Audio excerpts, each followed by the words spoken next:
Hello. Forget everything you have heard about the romance of the hunter gatherer life of Native Americans in North America. There will be no heroic myths here, no magical shamanic rituals, no wise elders by the fire, and no idyllic landscapes bathed in golden sunlight.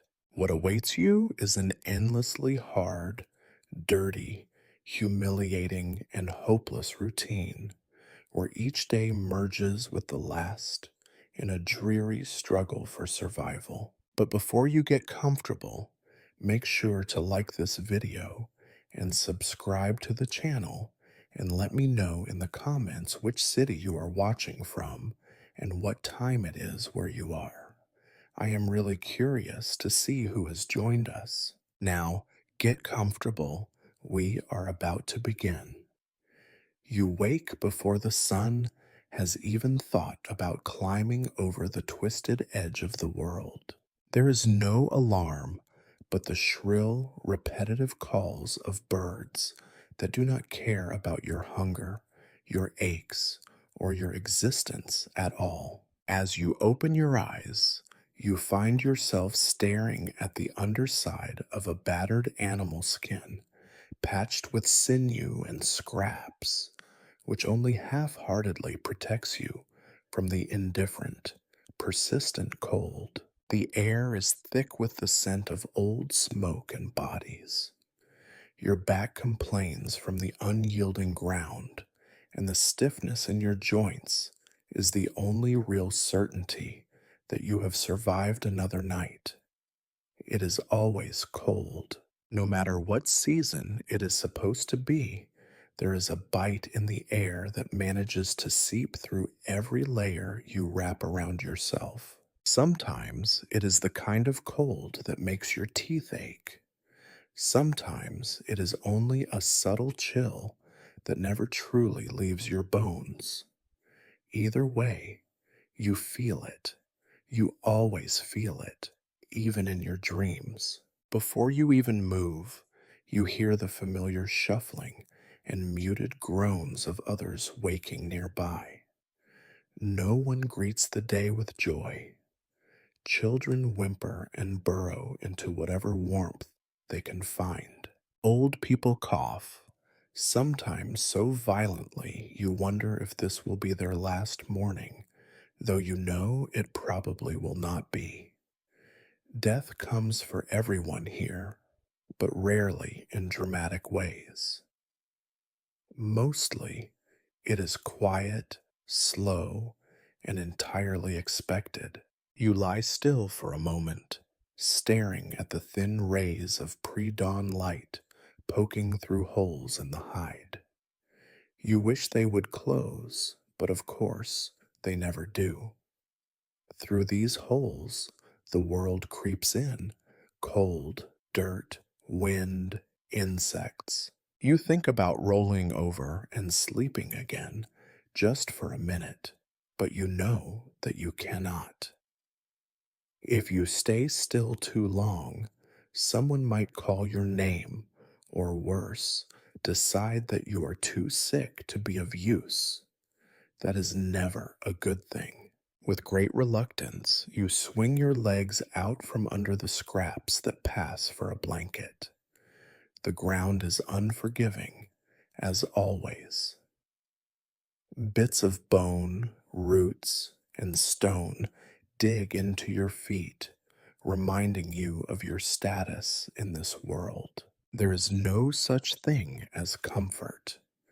The best you can hope for is to find a spot that is not actively painful. You stand, hunched, and stretch as quietly as you can.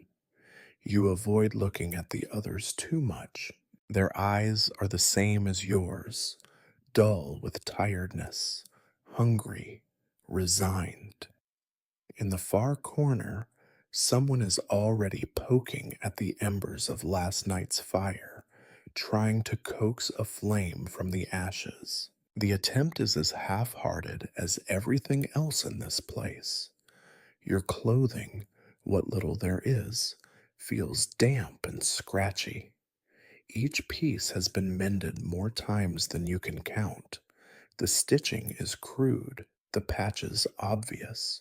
You run your hands over your chest, feeling every rib. Hunger is constant here.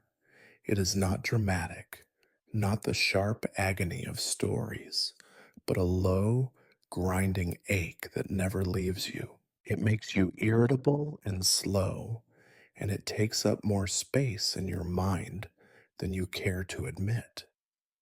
Outside, the world is equally unwelcoming. The air is thick with mist that clings to your face and hair. Every sound seems louder before the world properly wakes. Branches snapping underfoot, dogs whining for scraps, the tired footsteps of your fellow hunters as they gather for another day of the same old routine. There is nothing romantic about it. There is only the relentless repetition. You are not excited to be awake. No one is. You force yourself to move, to start the day's ritual, because the only other option is to be left behind, to fade into uselessness. You do not think about the future. There is only this moment, this day, this hunger. You catch a glimpse of your reflection in a puddle outside. Your hair is matted, your eyes sunken. There is nothing noble about this life. The poets and storytellers might one day pretend otherwise, but you know the truth. You are just trying to survive, one cold, hungry morning at a time. You listen to the distant sounds of the camp as it slowly comes to life. The children fight over scraps of bark to chew on. The elders mutter to themselves, perhaps remembering better times or simply passing the hours until the next meager meal. No one smiles. No one expects to. The sun is still hidden, but the sky begins to change color, shifting from black to a miserable gray. You step out farther, your breath visible, your muscles tense. Somewhere, you imagine, there are places where people wake warm and rested, with soft things to lie on and plenty to eat. You have never seen such a place. You are not sure you would believe in it if you did. For now, there is only this: the endless mourning, the aching hunger, and the knowledge that the day ahead will be just as hard as the one before it. You force yourself to keep moving because that is all you can do. You shuffle through the mud and debris, each step a quiet reminder that your feet have long since surrendered their pride. Your toes are numb and probably always will be, no matter the season. You can smell the sharp tang of smoke and the damp, unwashed bodies of your family and neighbors. There is little urgency in your movement, only the slow momentum of hunger pushing you toward the day's first disappointment. Breakfast. There is no feast waiting. There is not even enough to call it a meal, not in any language spoken by any tribe on this continent. Breakfast is a thin, almost sarcastic gesture at the idea of nourishment, a performance you repeat each morning as if hoping, against all reason, that one day it might actually fill you. You gather with the others around the weak, flickering fire. Someone has managed to coax a few flames from the sodden embers, but the smoke is thick, biting your eyes and settling into your skin like another layer of dirt. A handful of withered berries is passed around. You recognize them. They are the kind that grow on bushes just outside the edge of the forest. the last clinging survivors of last year's harvest. Their skins are wrinkled, the flesh beneath almost gone. Each berry is soft with the promise of mold, and yet you eat them anyway. The taste is sour and bitter at the same time, but you chew carefully, savoring every bit as if it were something more. Someone else offers you a piece of dried meat. The strip is small, little more than a sliver, and so tough that your jaw aches after the first bite. It is the kind of meat you have carried for days, perhaps weeks. You know it by heart, the way the salt stings your tongue, the fibrous texture, the underlying hint of rot. You chew and chew until you can swallow, not because it is pleasant, but because you have learned that hunger does not care for taste. Hunger cares only for survival. Children whimper as they receive their share, never enough, never satisfying. Their hands are dirty, nails packed with soil, faces streaked with the tears of last night's arguments and disappointments. They do not remember a time when food was plentiful, or even just enough. Their eyes follow every movement of the adults, watching for signs of extra morsels, for forgotten crumbs. An elder sits nearby, gumming his own slice of meat, eyes unfocused. He mumbles a story, not to entertain, but to distract himself from the ache in his belly. You have heard his tales before, stories of hunts that yielded more than anyone could carry, of times when the rivers were fat with fish and the forests teemed with animals. You suspect that even he no longer believes these stories. They are recited out of habit, like prayers to gods who have stopped listening.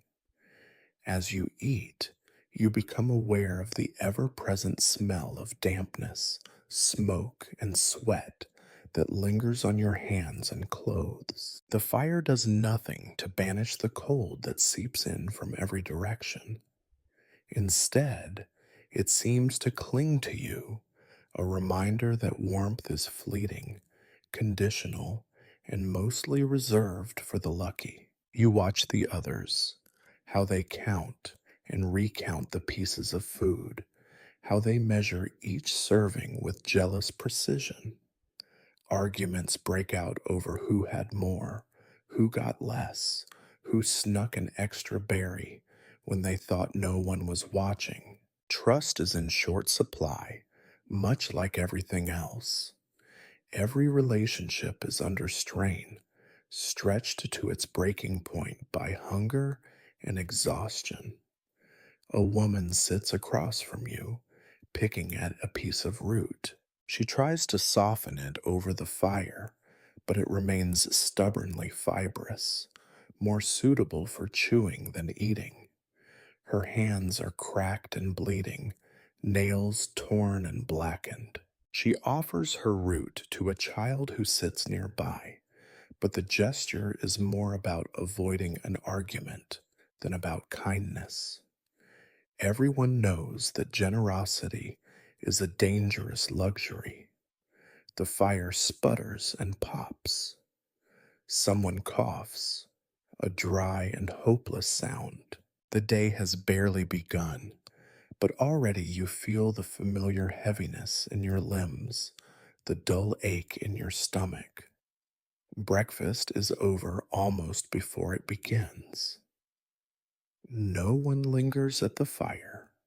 There is nothing left to wait for. People disperse quietly, eyes already fixed on the next task, the next small hope for food or comfort.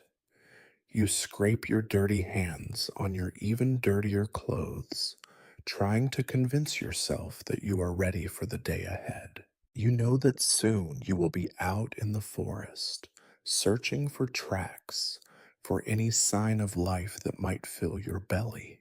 even if just for a few hours. You know that today will be like every day before it, hard, cold, hungry, and utterly thankless. You remember stories told by those who came before, stories of great hunters who returned with so much game that the whole tribe feasted for days. You try to imagine what it would be like to wake up and eat until you are full, to lie down again with a heavy, satisfied stomach. You cannot. It is not your life. It is not anyone's life here. Not now. Breakfast is finished. The meager food has vanished into your mouth, your body already demanding more before the taste has even faded. You feel the familiar, grinding disappointment and push it aside. There is no time for longing. There is only survival. You stand, brush the crumbs from your lap, and prepare yourself for another day that will be inevitably just as hard as everyone that came before. You walk away from the fire, back straight, jaw set. The taste of hunger lingers on your tongue, as it always does. You are not full. You are not even close. You do not remember the last time you were. There is nothing ceremonial about getting ready to hunt.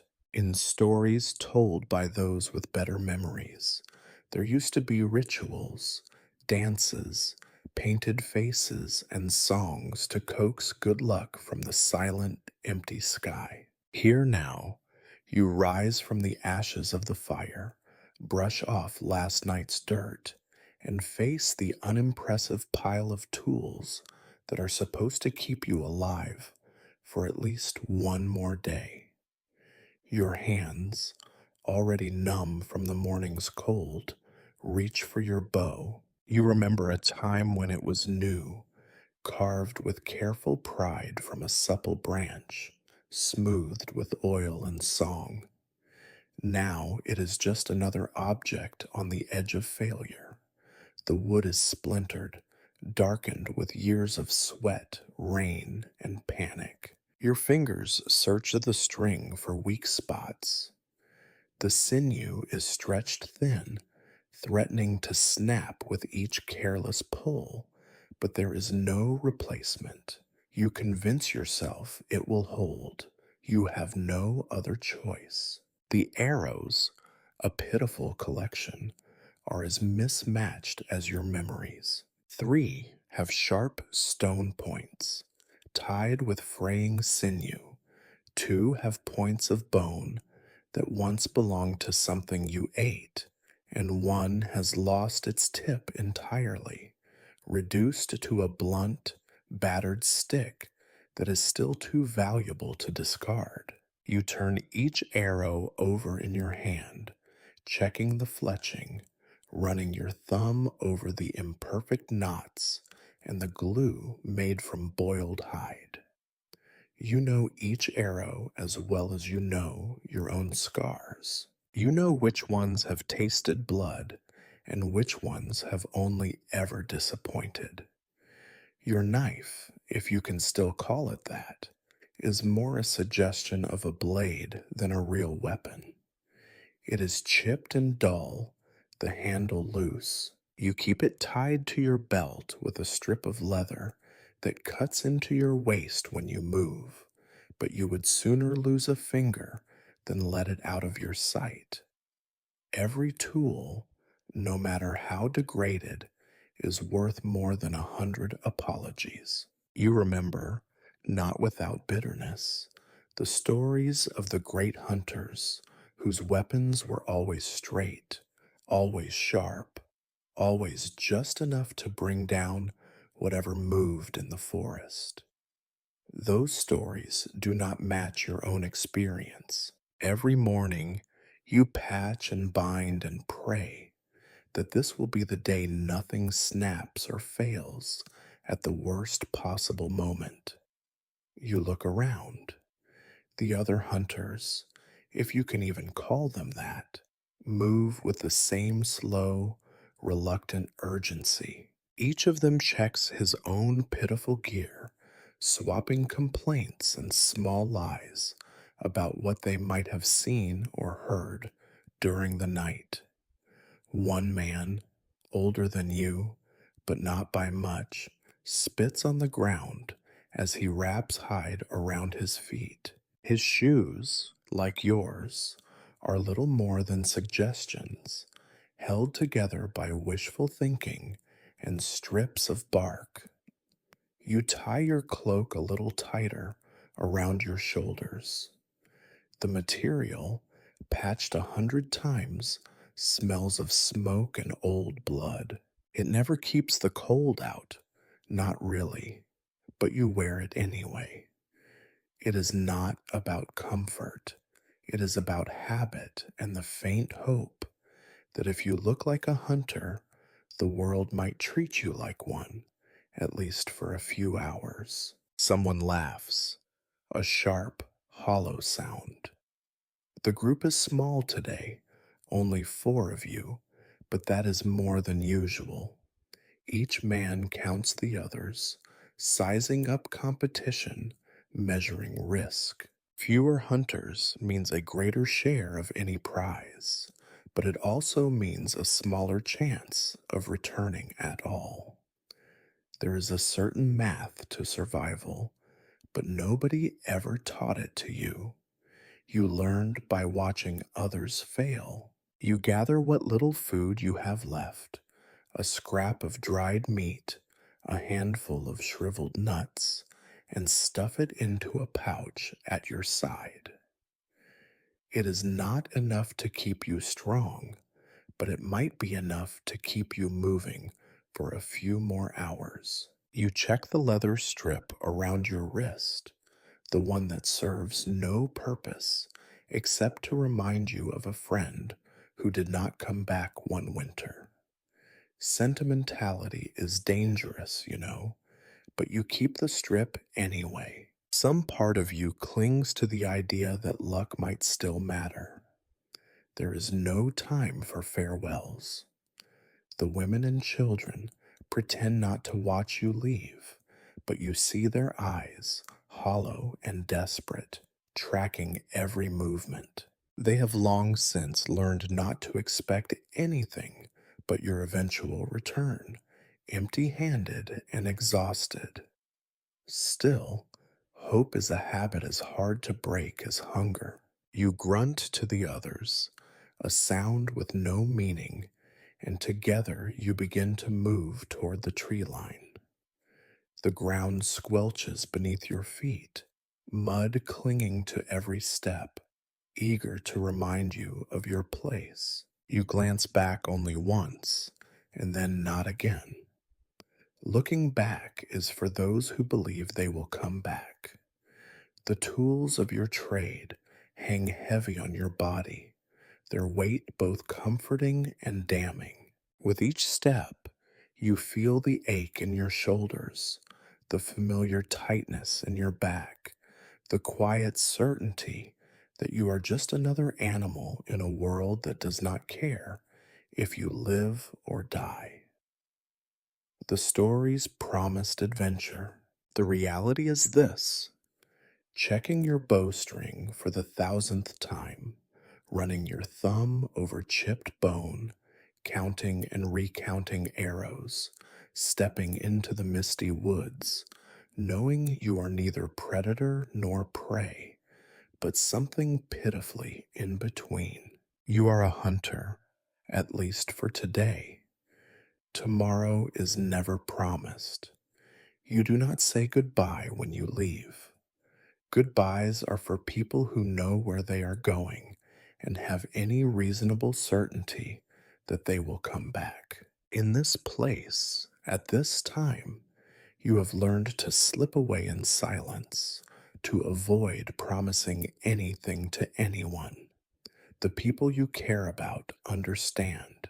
They pretend to be occupied, some with the children, some with weaving, some just staring into the half dead fire, so that no one has to say the words that make absence heavier than it already is. You walk to the edge of camp, your feet squelching in cold, sticky mud. Every step is a negotiation between numbness and pain, between stubborn determination and the silent wish that someone else would volunteer to be the day's sacrifice. Your makeshift shoes are thin and tired, so much so that you feel every pebble, every root, every twist of the earth beneath you. It is a reminder that comfort is for other people and other stories. As you walk, you notice that the world does not care that you are leaving. The wind pushes at your back, cold and sharp, stinging your face and creeping under your ragged cloak. The trees stand indifferent, ancient witnesses to 1,000 departures, 1,000 failures.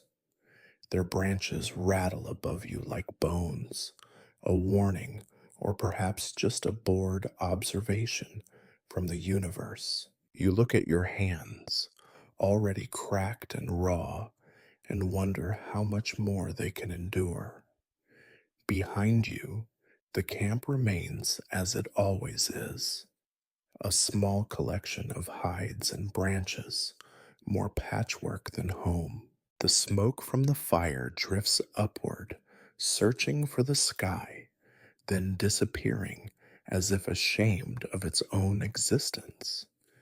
You hear a child cry, sharp and brief. No one rushes to comfort him. Everyone is busy conserving energy, saving their warmth for later, if later comes at all. You march out with your fellow hunters, if you can still call them that. 3 others, each as worn and silent as you. You do not bother to look at their faces. You already know what you will find. The same hollow eyes, the same grim lines around the mouth, the same bruises from sleeping on frozen ground. Words are wasted on people who know what you know. You share your silence like a secret. You pass the line of last season's traps, empty and half collapsed. There are old bones scattered among the leaves, proof that something was here once. You try not to think about the fact that some of the bones look awfully familiar, thin and long, not all of them belonging to animals. Out here, nothing goes to waste, not even the dead. With every step, the ground changes, sometimes mud, sometimes ice, sometimes just cold, unyielding earth. You breathe through your mouth because your nose is already raw from the wind. Every inhalation burns, but you do it anyway. The forest is still waking up, and you feel like an intruder, an unwelcome guest at a feast that ended long before you arrived. As you walk, you think about what you are leaving behind. You picture your sleeping mat, if it can be called that, a patch of earth barely softer than the rest, covered with hides that smell of old sweat and fear. You think of your family, their faces already fading from your mind as the distance grows. You wonder if you will bring anything back this time. You wonder if they even expect you to. The woods become thicker, darker, less forgiving. The roots reach up like claws, grabbing at your ankles, threatening to pull you down. You keep your eyes on the ground, not out of caution, but because you do not want to see what might be lurking in the shadows. There are worse things in these woods than hunger, and you have heard enough stories to know that not all of them are imaginary. One of the men stumbles, curses under his breath. You ignore him. Everyone stumbles. Everyone swears. It is as much a part of the routine as breathing, as walking, as coming home empty handed. You press on, not because you believe in your chances, but because the alternative is sitting in camp, listening to your own stomach complain until it is quieter than the grave. The forest is full of sounds, twigs snapping, birds screaming warnings you cannot understand, the distant rush of water.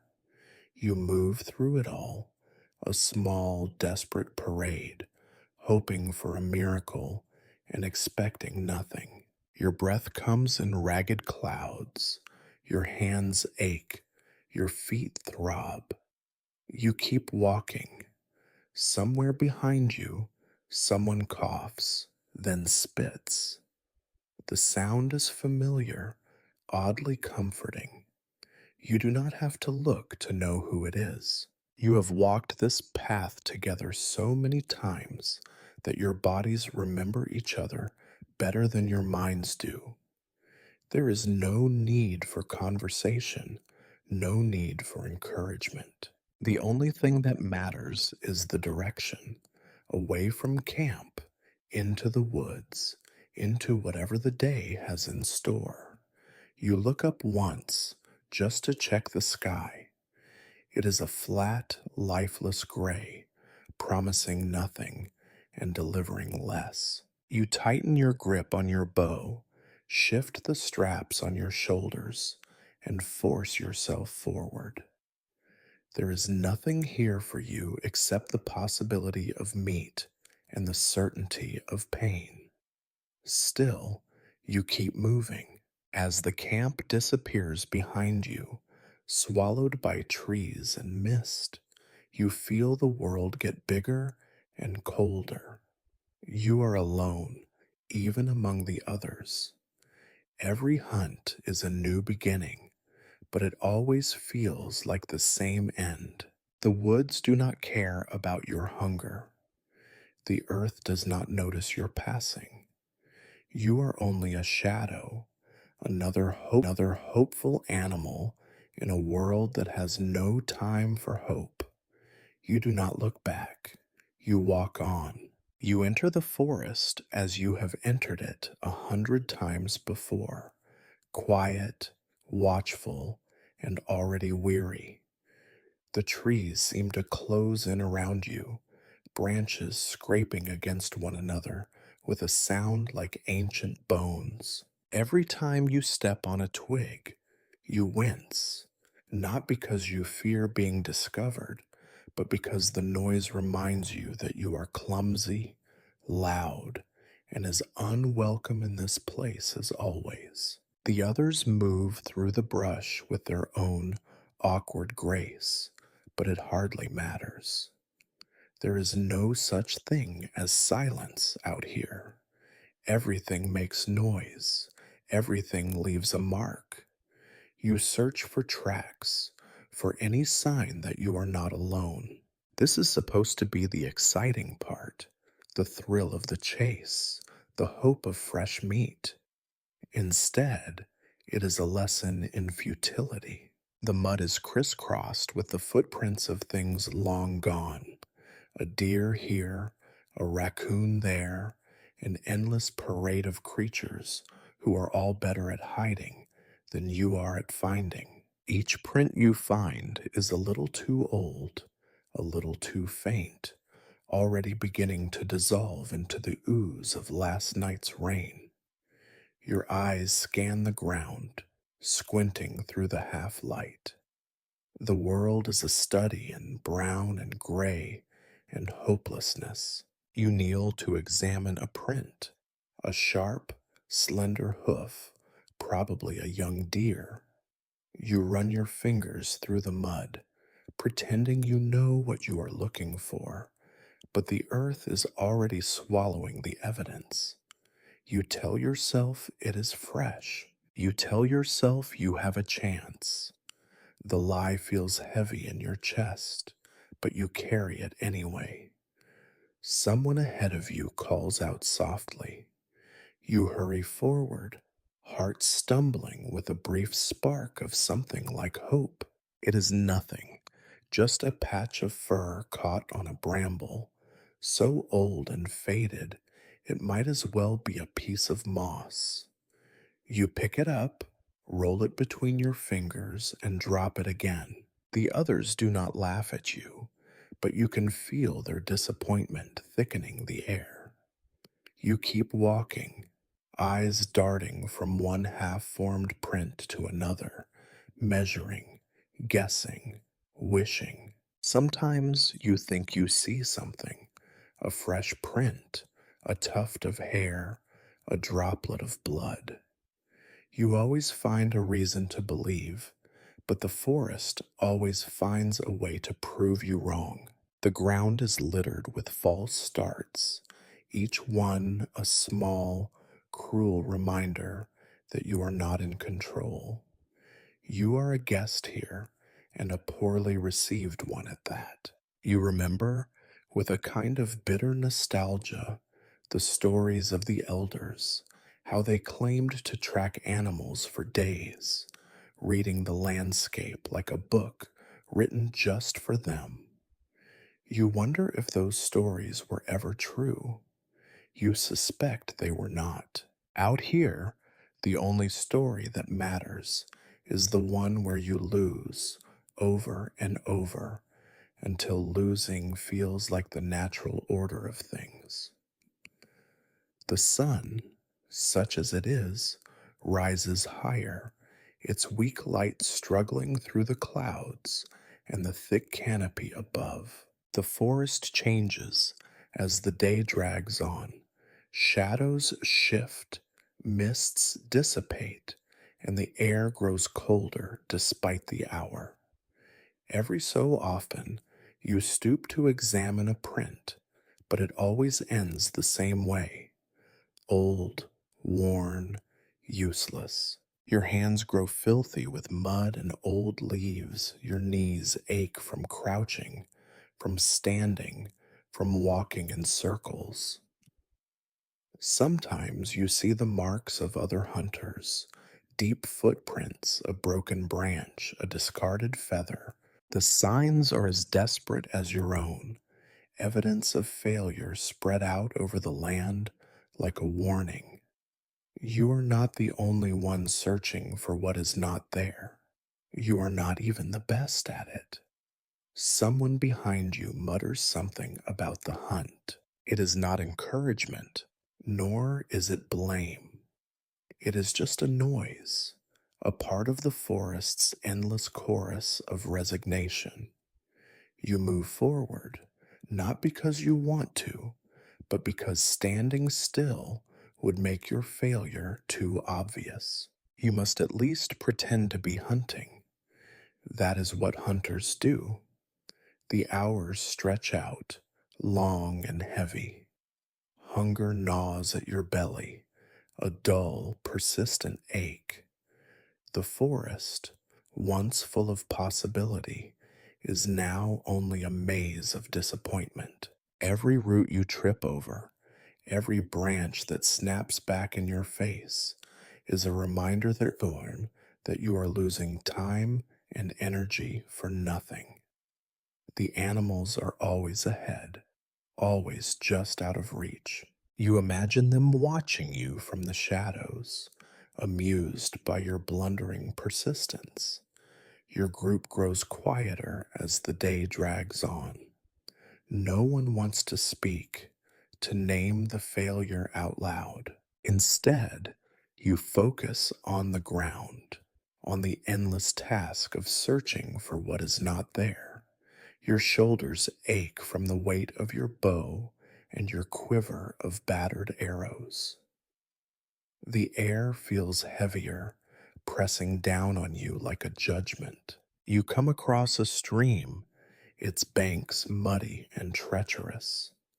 You hope for tracks in the wet soil, a promise of something worth chasing.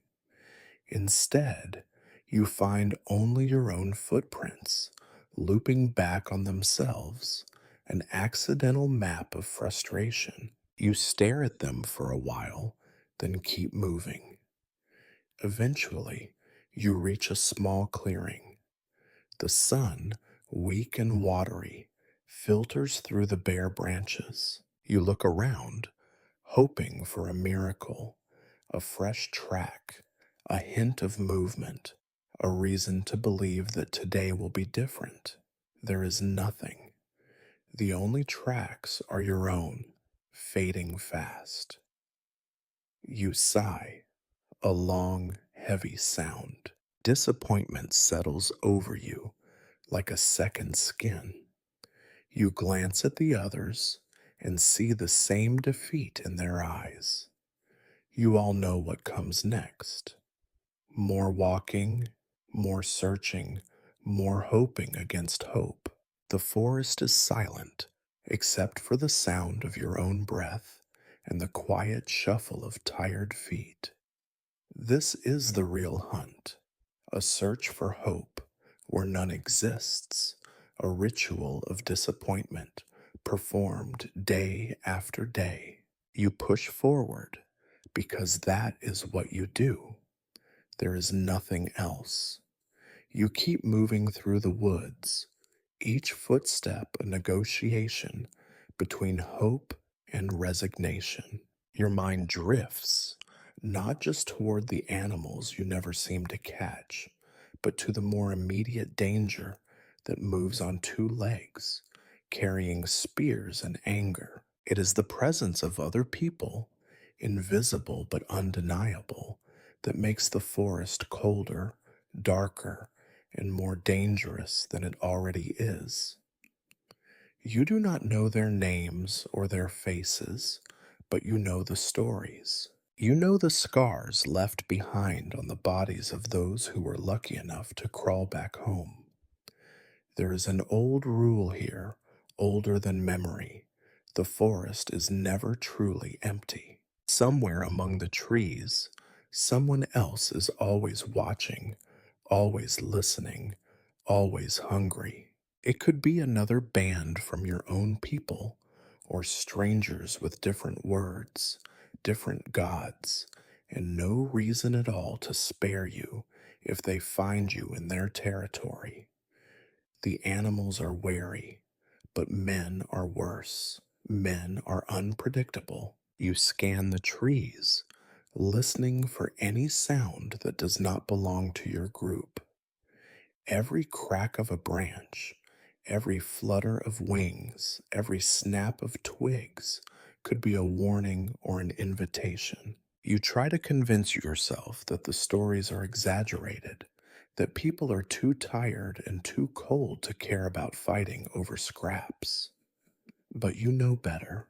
Hunger is a language everyone understands, and it makes good neighbors into enemies with frightening speed. There are marks in the forest, subtle, almost invisible to an untrained eye. A freshly broken branch, bark peeled from a tree in a way that no animal would do, the faint remains of a campfire, a smear of ash. You notice these signs the way a wounded animal notices the smell of blood, with dread and certainty. You share a glance with the man behind you, and without speaking, you both change direction, giving the marks a wide berth. You remember stories of what happens when two hunting groups cross paths. Sometimes there are shouted warnings and a tense standoff. Sometimes there are arrows in the dark, a blur of violence, and then the woods go quiet except for the sound of someone bleeding into the dirt. Sometimes the lucky ones run. The unlucky ones are found later, if they are found at all. The elders say there was a time when you could meet strangers in the woods and trade stories, share food, even make friends. That time is gone, if it ever existed. Now there is only suspicion and fear, and the certainty that anything you carry, your bow, your knife, your scraps of meat, could be worth killing for. You know that even your shoes, ragged as they are, would be a prize to someone who has nothing. You hear a sound off to your right, a soft, hurried rustle in the undergrowth. You freeze, and so do the others. Every muscle tenses, every breath is held.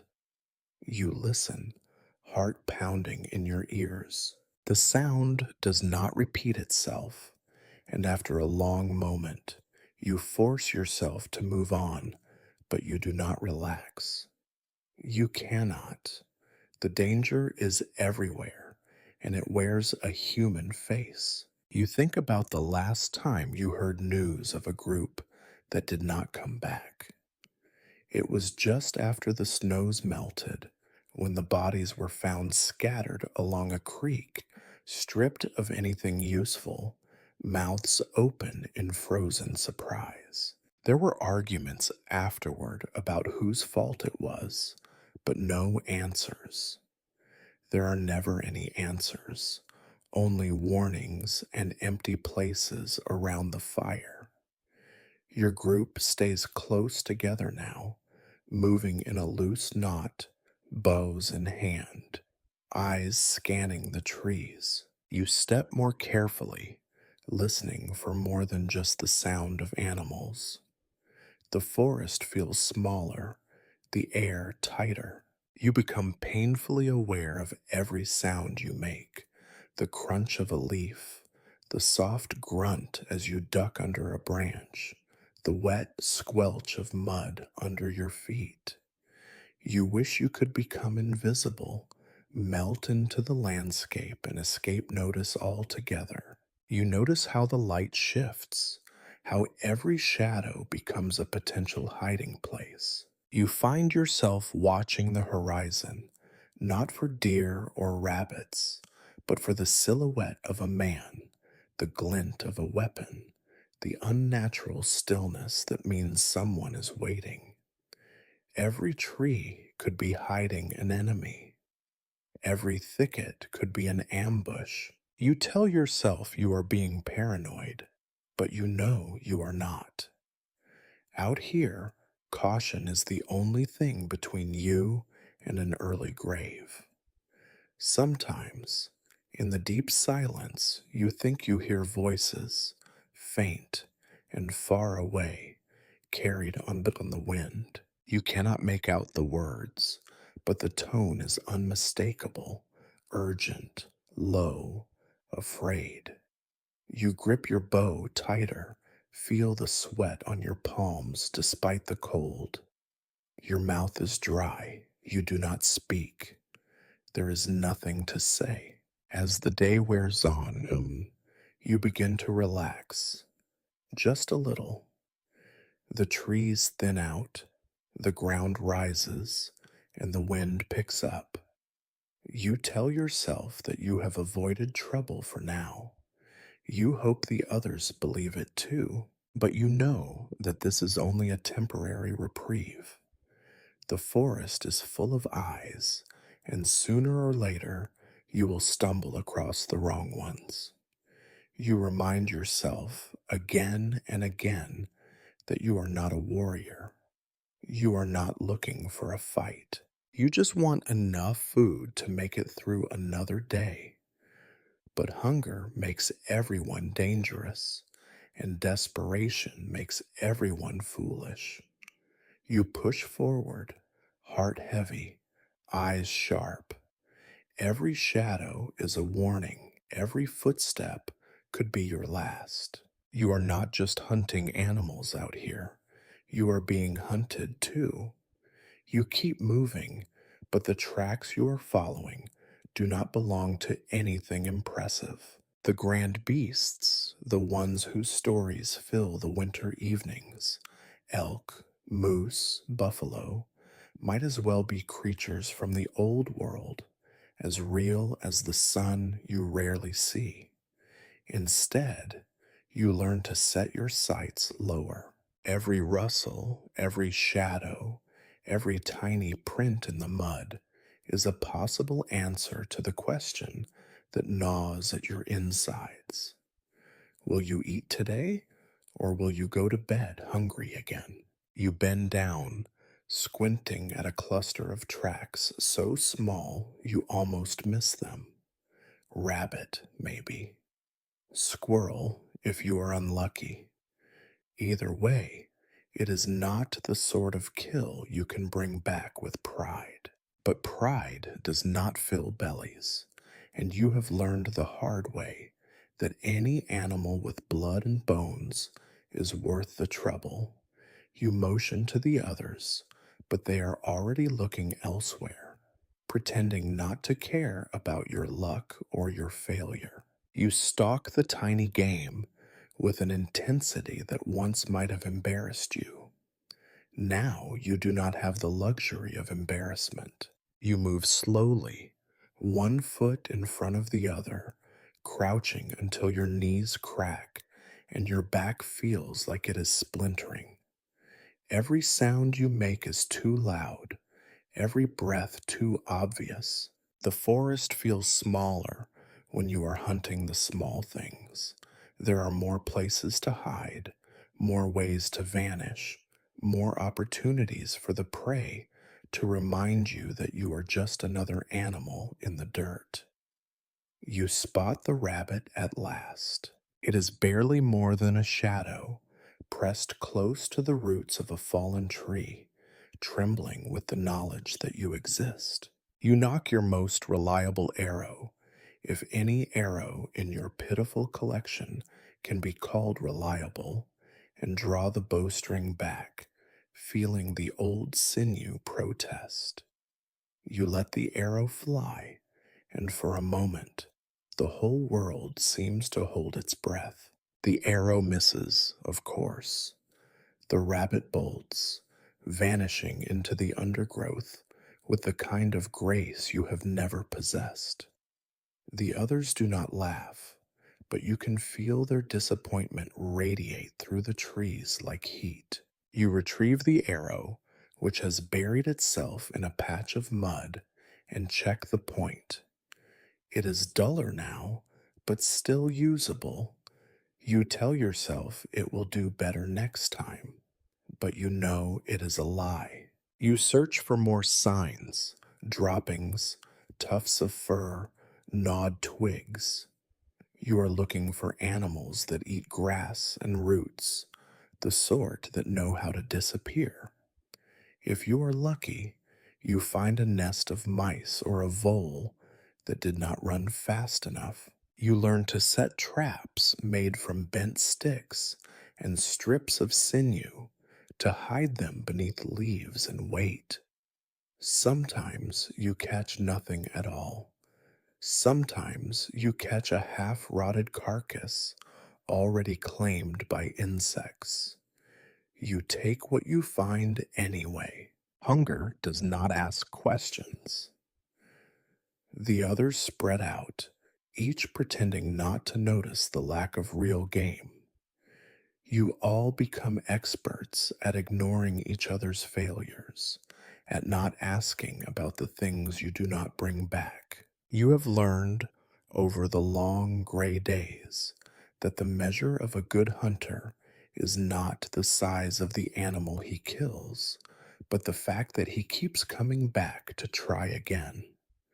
Hours pass like mud through your fingers, slow, clinging, impossible to escape. You crouch in the brush, watching a bird picking at the ground. It is a sparrow, small and nervous, not worth an arrow. Still, you throw a stone, not expecting to hit. You miss naturally, and the bird flutters away, leaving you with nothing but the sound of your own breathing and the memory of a better time, if such a thing ever existed. Once in a while, you get lucky. A rabbit misjudges your presence, freezes a moment too long, and you strike.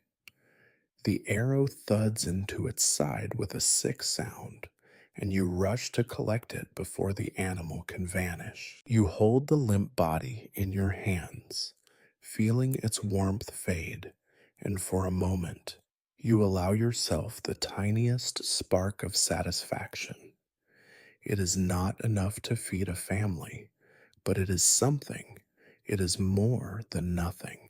You clean the rabbit with your dull knife, fingers clumsy and cold. The others glance over, their faces unreadable. No one celebrates, no one offers congratulations.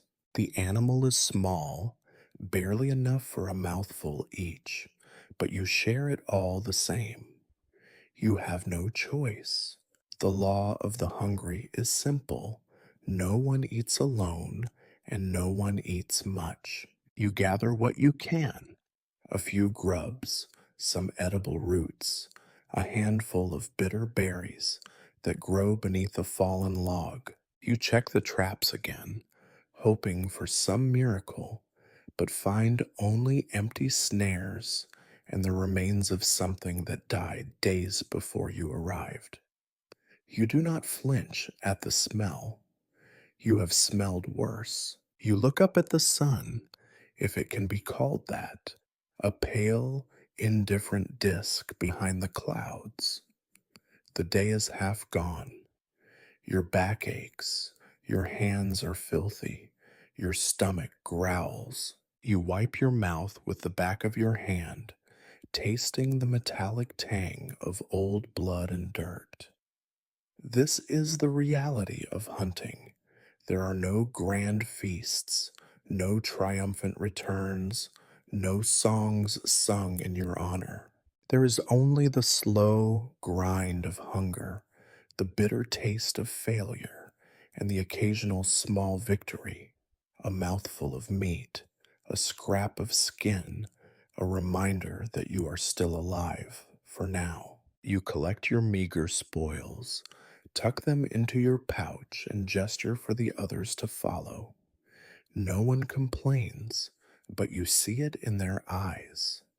The question of how many more days you can keep doing this before the forest finally runs out of pity. You walk on, searching for the next sign, the next chance, the next small animal foolish enough to show itself. You tell yourself that tomorrow will be better, though you know it is just another story, like all the others. Still, you keep hunting. You have nothing else. As the hunt drags on and the light shifts from a gray morning to a grayer afternoon, you remember the traps you set days ago. If there is any hope for easy meat, it lives in these little devices, primitive, improvised, and always on the verge of failing.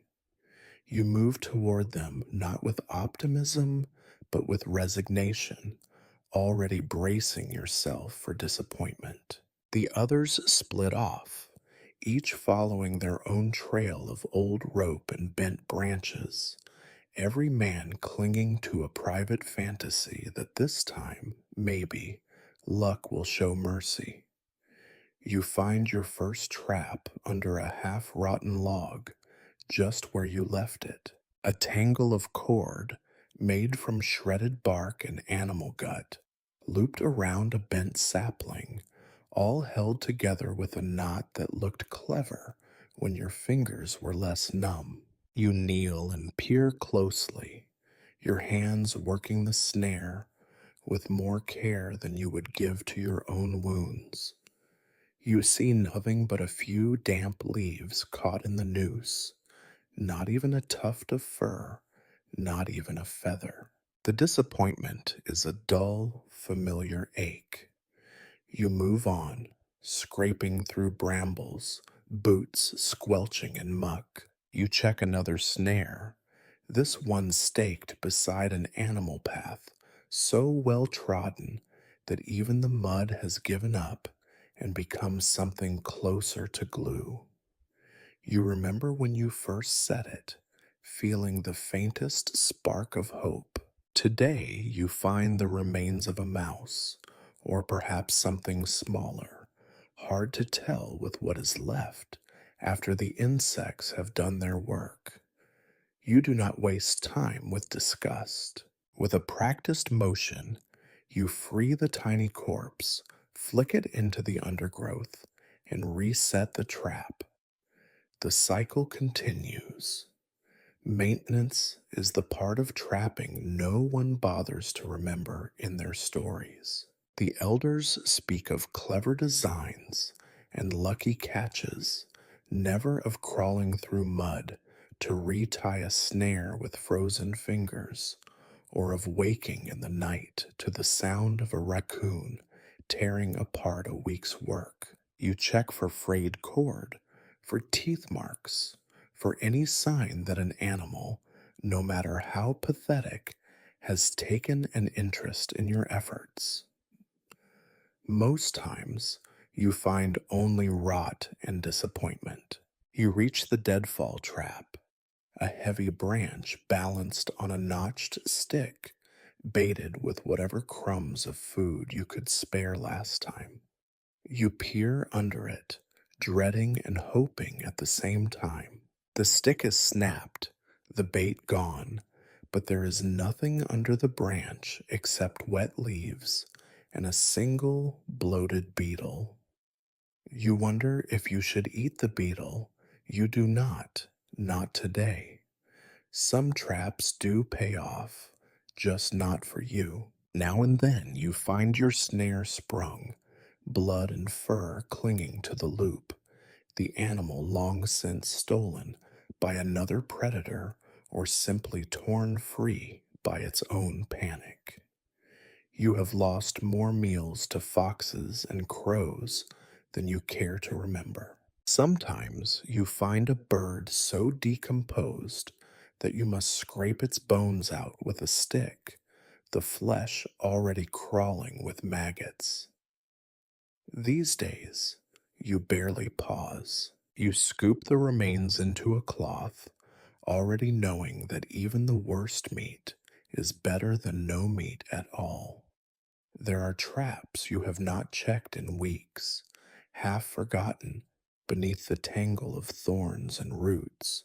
When you finally reach them, you find nothing but rusted wire and tangled weeds, the bait long since vanished. You reset everything, moving through the motions by rote, hands moving faster than your thoughts. You wonder how many traps you have set and abandoned in your life. How many quiet little hopes have simply rotted away unseen. You remember, with a strange sort of bitterness, how trapping was once described to you as a way to work smarter, not harder. The promise was that with patience and skill, the land would feed you while you rested. You think of this now as you haul a rock back into place, fingers scraped raw, knees soaked in filthy water, sweat mixing with the mud on your skin. There is no rest here. There is only the grind of endless repair, endless resetting, endless hoping. Now and then, the traps do what they are meant to do.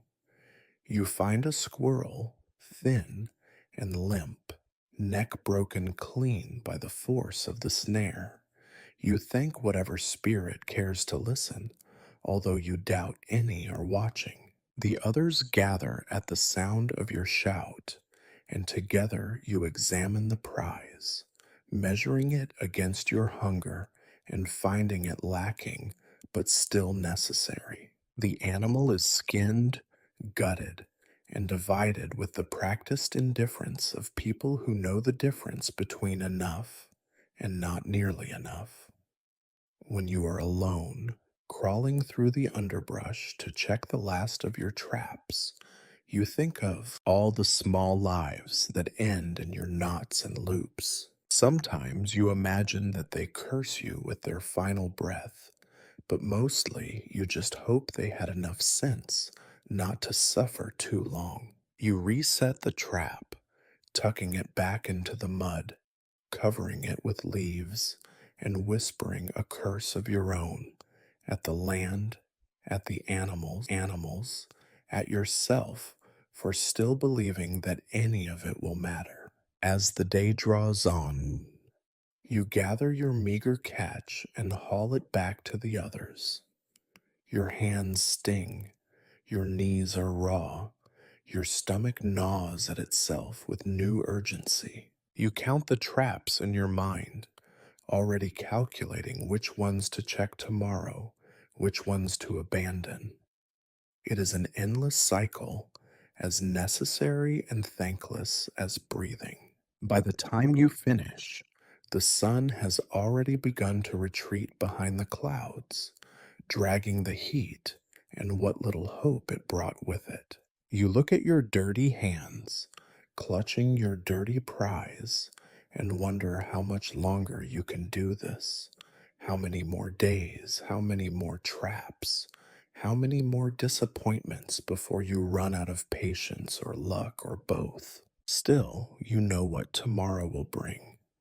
More walking, more mud, more knots and bait and broken promises. You will reset the traps. You will hope. You will keep going because there is nothing else. There is a rhythm to disappointment, a steady drumbeat you have learned to ignore. Yet, every so often, the forest offers up a note of possibility so unexpected that it disrupts your carefully cultivated numbness. Today, that note comes as a set of tracks, bigger, deeper, unmistakable. You kneel in the half frozen mud, your heart suddenly too loud in your chest. The prints are fresh, the edges sharp, the earth still damp where the animal's weight pressed it down. Moose, maybe. Elk if the world is feeling generous. You try not to hope, but hope is a weed, stubborn and persistent. You gesture to the others, careful to keep your voice low. They gather around, faces tight with the same mixture of longing and fear. No one says anything about feasts or plenty. No one dares to count the ways this might end badly. Instead, you fan out, moving as quietly as your hunger and exhaustion allow. Each man watches the trees, the ground, the shifting shadows for the flicker of movement that could change the day or end it. You have heard, all your life, the old songs of the great hunt, the legends where a single arrow fells a beast big enough to feed the entire camp. In those stories, the hunter is always clever, the animal always noble, and the outcome always certain. Here now, there is only fear. You know that one wrong step, one snapped branch, and the animal will vanish, silent and swift. Worse, if it feels threatened, it might not run. You have seen what happens to men who stand between a moose and escape. You do not want to see it again. The tracks lead you deeper into the woods, where the air is heavy with moss and rot. Every sense is sharpened, every muscle tight. You barely breathe. Ahead, the trees open into a clearing, and there it stands, enormous, dark, impossibly real. An animal so big that for a moment you cannot quite believe it is not a trick of the light. The moose stands perfectly still, steam curling from its nostrils, its antlers spread wide, catching the weak sunlight, its eyes fixed on something distant and unseen. You do not know if it has noticed you, but you know that you have never felt smaller. The others crouch behind whatever cover they can find, fallen logs, low branches, the remains of a long dead tree. Each man lifts his weapon, movement slow and deliberate, the whole world narrowing to this one breath, this one shot. You knock your best arrow, feeling the tension in the bowstring, the ache in your arms, the flutter of panic in your gut. You remember suddenly and vividly every failed shot you have ever taken, every time the arrow fell short, every time it glanced off bone and vanished into the undergrowth. You tell yourself this time will be different. You know it probably will not be. You draw the bow, sighting down the arrow, holding your breath until your chest burns. The others do the same. For a moment, there is absolute stillness. No bird song, no wind, just the quiet inevitability of what comes next. You release. The arrow flies, cutting through the air with a sound so quiet you almost doubt it happened at all. For a heartbeat, nothing moves. Then the clearing erupts. The moose shudders as the arrows strike, some missing, some finding flesh. It bellows, a sound so deep and raw it vibrates in your bones. You see blood, bright and startling against the dark hide. The animal lurches forward, crashing through the trees, breaking branches as if they are nothing. You and the others give chase, stumbling and cursing, hearts pounding with terror and desperate hope. Every step is a race against time, against pain, against the fear that the animal will escape, and all you will have to show for your effort is another story of almost. You follow the blood trail, vivid and unmistakable, until you find the moose again, swaying, its breaths ragged. You loose another arrow, and then another, until the animal finally collapses, legs buckling beneath it, eyes glazed and wide. You stand over the body, sweat freezing on your skin, hands shaking. The others gather around, silent and wary, as if afraid the moose might rise again and take its revenge. No one celebrates. You look at each other and see only exhaustion, relief, and the familiar knowledge that nothing is ever as easy as it should be. The real work begins now. The animal must be butchered where it fell, the meat stripped and packed, the hide scraped clean, the bones broken and carried back piece by piece. You do not have time to feel triumph. You barely have time to feel anything at all. You work quickly, your knife sawing through sinew and flesh, your hands numb and raw. Blood soaks into your clothes, stings in the cuts on your fingers, runs into the grooves of your skin. You are careful, but not careful enough. No one ever is. There will be wounds to clean later, fingers to bandage, maybe worse. You try not to think about how much you will have to leave behind. There is only so much you can carry. The rest, bones, scraps, offal, will be left for the scavengers, a feast for the world's less discerning mouths.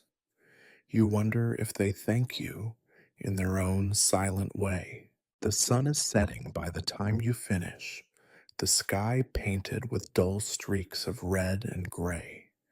You heft your share of the meat, the weight both a blessing and a curse. You know that even this windfall will not last. In a few days, there will be nothing left but memories and hunger. Still, for tonight, there will be food. For tonight, you have cheated the forest. Tomorrow, you will begin again. You trudge back toward camp, body aching, heart pounding, hands stained and shaking. There are no songs, no shouts of victory, only the quiet shuffle of tired feet and the endless promise that nothing good ever comes without a price. You carry your share of meat through the forest, feeling the weight in every part of your battered body.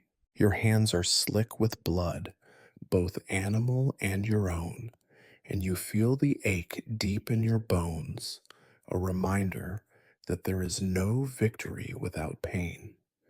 The others walk beside you, limping, staggering, each man clutching his own set of fresh wounds. Out here, a successful hunt is never a clean thing. It always costs more than you can spare. You can feel the new cuts on your fingers, small but angry, already swollen and red. The dirt works its way in immediately, clinging to blood and sweat, grinding deeper every time you flex your hand. You know from experience that these are the wounds you need to worry about. Tiny, almost invisible, the kind that start to throb at night and refuse to heal. You remember stories of men who lost fingers to infection, whole hands to a single careless slip. You wonder which of your wounds will fester this time. There are other pains, older and meaner. Your knees crack with every step. You feel the bruises blooming beneath your skin, souvenirs from stumbling over roots and slipping in mud. Your back burns from lifting, your neck from ducking under low branches. One of the men coughs, a wet, rattling sound that echoes through the trees. He wipes his mouth on his sleeve, leaving a smear of blood that no one mentions. You all know what it means. You have all seen it before. Illness is a constant companion here, as inevitable as hunger or cold.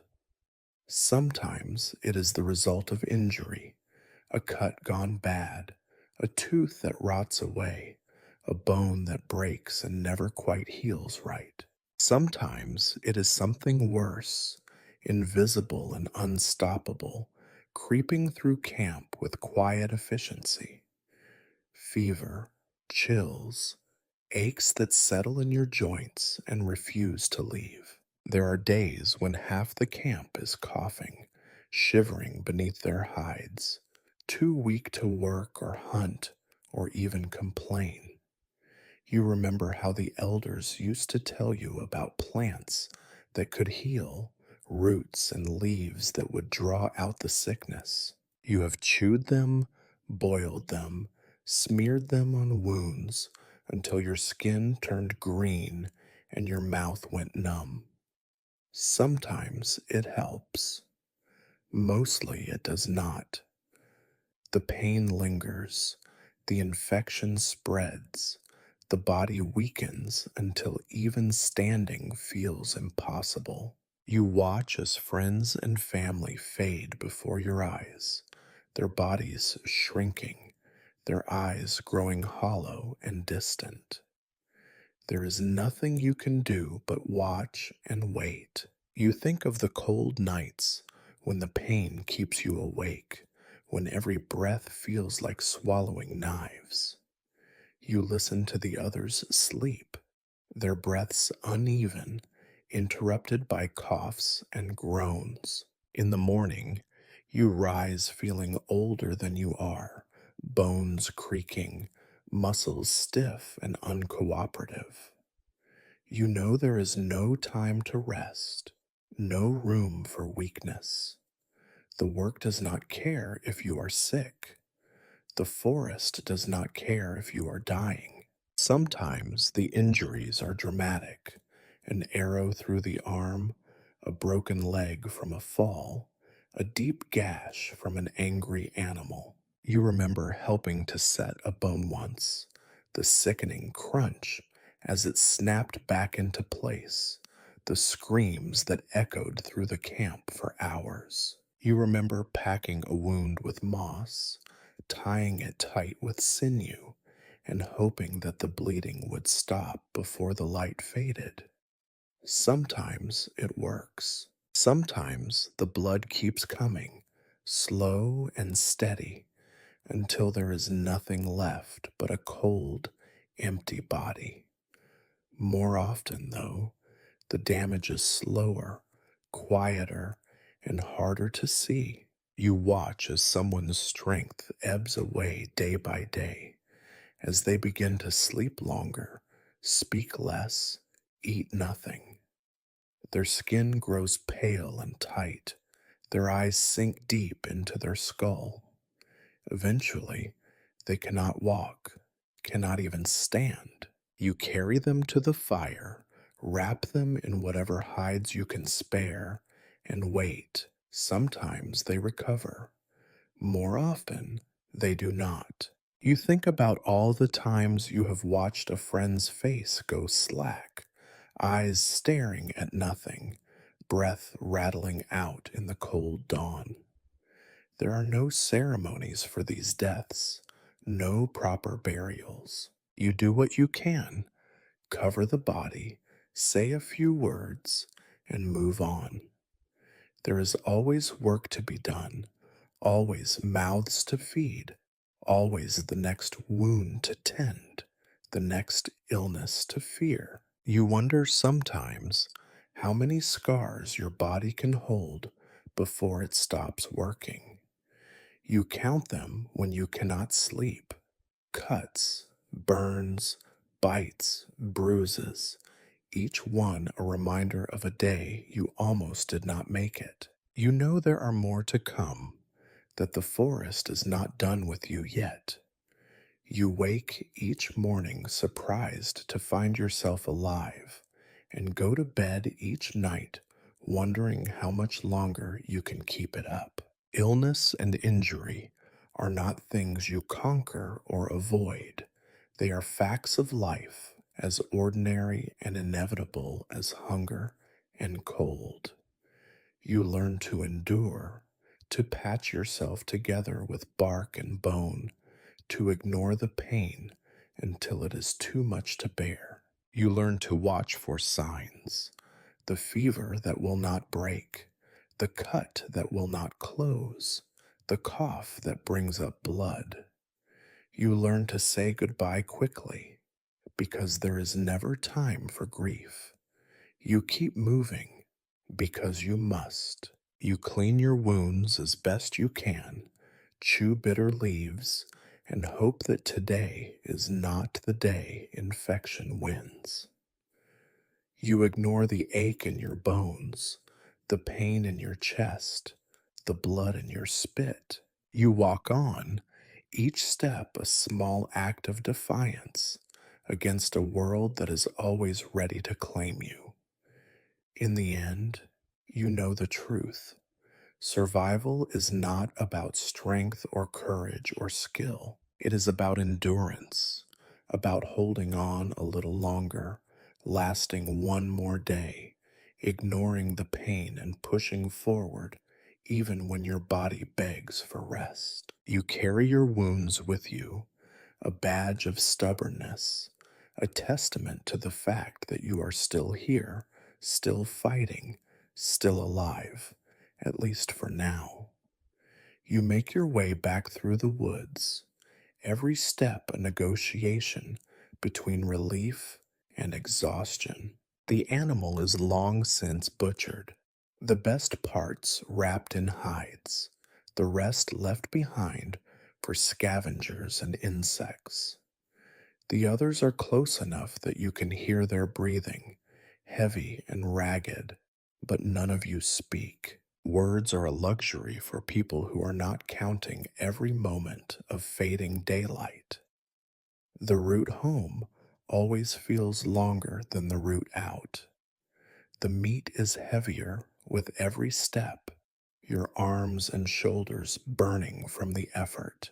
Your wounds throb, each one a quiet reminder that no gift from the forest comes without a price.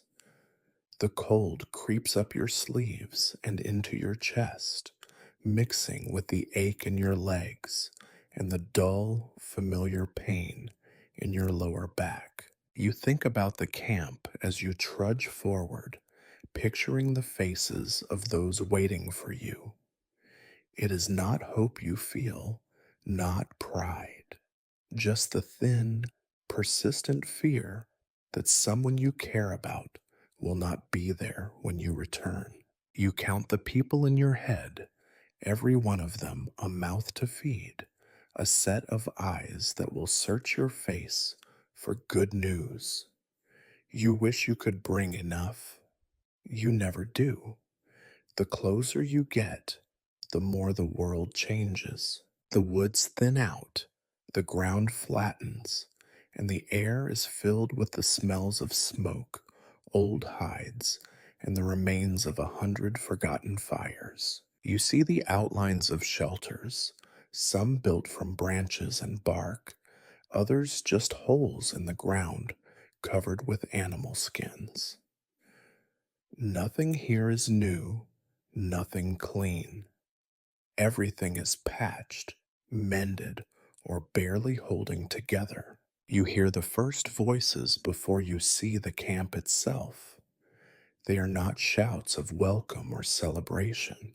They are just the ordinary noises of life. Children squabbling over scraps, old men arguing about nothing, women calling for help with chores that never end. You do not hurry. There is no reason to rush. The work only continues. When you finally step into the open, people notice you, but they do not rush forward. No one expects miracles. They watch as you and the others drop your burdens, stretching cramped fingers, rolling sore shoulders. Some approach in silence, eyes darting between the bundles of meat, the blood on your hands, and the lines on your face. You see relief in some faces, disappointment in others.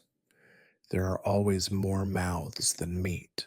If you are lucky, someone offers you a drink of water, a bite of something barely edible. Most days, you must wait your turn. The elders have their rules. Children eat first, then the old, then the sick. You watch as your share shrinks within every hand that reaches in. There is no resentment, only resignation. Everyone knows the cost of being part of something larger than yourself. The butchering begins again, this time with more eyes and more complaints. Every scrap is cut and measured, every bone picked clean, every sinew set aside for later use. Nothing is wasted, nothing is enough. The best cuts disappear quickly, vanishing into hungry mouths and hopeful hands. The rest is boiled, roasted, or simply gnawed raw, depending on how desperate the day has been. You see the faces of children, cheeks hollow, eyes wide, their fingers moving faster than their mothers scolding. You see the old ones, hands trembling, teeth missing, chewing slowly with the determination of those who know there may not be a next meal. You see the sick, coughing and sweating in their blankets, trying to swallow whatever they are given, trying not to waste the energy needed to complain. You find a place near the fire, close enough to feel the warmth on your battered skin, but far enough away that you are not expected to talk. You eat in silence, each mouthful a careful negotiation between hunger and pain. The food is good by the standards of this world, warm, salty, filling. It will not last. It never does. You listen to the others talk, the same stories repeated again and again. No one asks about the hunt in detail. They know better than to expect heroics. They ask about who did not come back, about what was lost, about who was hurt. Every answer is another stone in the foundation of a day already built from disappointment. When the food is gone, the real work begins. Hides must be cleaned, bones cracked for marrow, tools mended with whatever scraps can be found. The children help where they can, but mostly they just get underfoot, eager for attention, desperate for anything that breaks the monotony. The elders offer advice, but it is usually ignored. The women talk among themselves, planning, arguing, mourning. You watch the sun sink lower, the sky turning the color of old bruises. There is little rest to be found, even now. You force yourself to stand, to keep working, to do the things that must be done. There are traps to check, water to fetch, fires to tend. Every task is urgent, every moment accounted for. You move like a ghost through the camp, barely noticed, almost invisible. As night falls, you try to find comfort in the routine. You settle near the fire, wrapped in whatever scraps of hide you can find. The heat soothes your muscles, but the aches remain. You close your eyes and listen to the low hum of voices, the crackle of burning wood, the soft, persistent wind that slips through every gap in the shelter. You wonder, as you always do, how many more nights you will have like this, how many more times you will stagger home with less than you hoped, how many more meals you will watch disappear before your eyes. You think about the days when returning to camp was cause for celebration, when people laughed and danced and sang. You do not remember when those days ended. Maybe they never existed at all. You drift toward sleep, already bracing yourself for tomorrow. The work will not stop. The hunger will not ease. The world will not grow any kinder. But for now, you are here, alive, fed, and home. For now, it is enough. Once the burden of carrying meat is done, you would expect a moment of relief. You imagine, briefly, a world where food simply arrives in a neat, bloodless package and is ready for the pot or fire. Instead, the real work begins only after the kill. There is nothing glorious or heroic in what comes next, just another long, ugly chore. Butchering is a task that stains not only your hands, but your memory. You crouch in the flickering light of the fire, your tools arranged in front of you like a surgeon's nightmare. The knife is dull, the bone saw blunted by too many days, scraping against stone and sinew. Every tool is an artifact of compromise, mended more times than you can count. Even the cutting boards are just flat rocks, pitted and blackened from years of work. The animal, already losing the last of its warmth, is dragged into the center of camp. There is no ritual, no respectful silence, just a tired group of people eager to turn carcass into calories. You begin by skinning, your fingers numb and slippery. The hide peels away in ragged sheets, taking tufts of fur and sticky fat with it. You try to keep the skin as whole as possible. Every patch is needed for shoes, blankets, or trade. Still, there are always holes and tears, each one a silent rebuke to your skill and patience. The meat itself is carved with quick, practiced movements. though nothing about the task is easy. Each muscle must be separated from bone, every sinew tugged and cut, every tendon pulled free with a grunt. Fat is precious, scraped off and set aside, a rare treasure that will stretch out the bland taste of dried meat for days. The best cuts go to the youngest and the sickest, or to the elders who claim tradition is on their side. You find your share among the scraps, the pieces that require too much chewing, the bits with more gristle than flesh. Blood runs everywhere, soaking the ground, slicking your hands, mixing with the dirt and ash.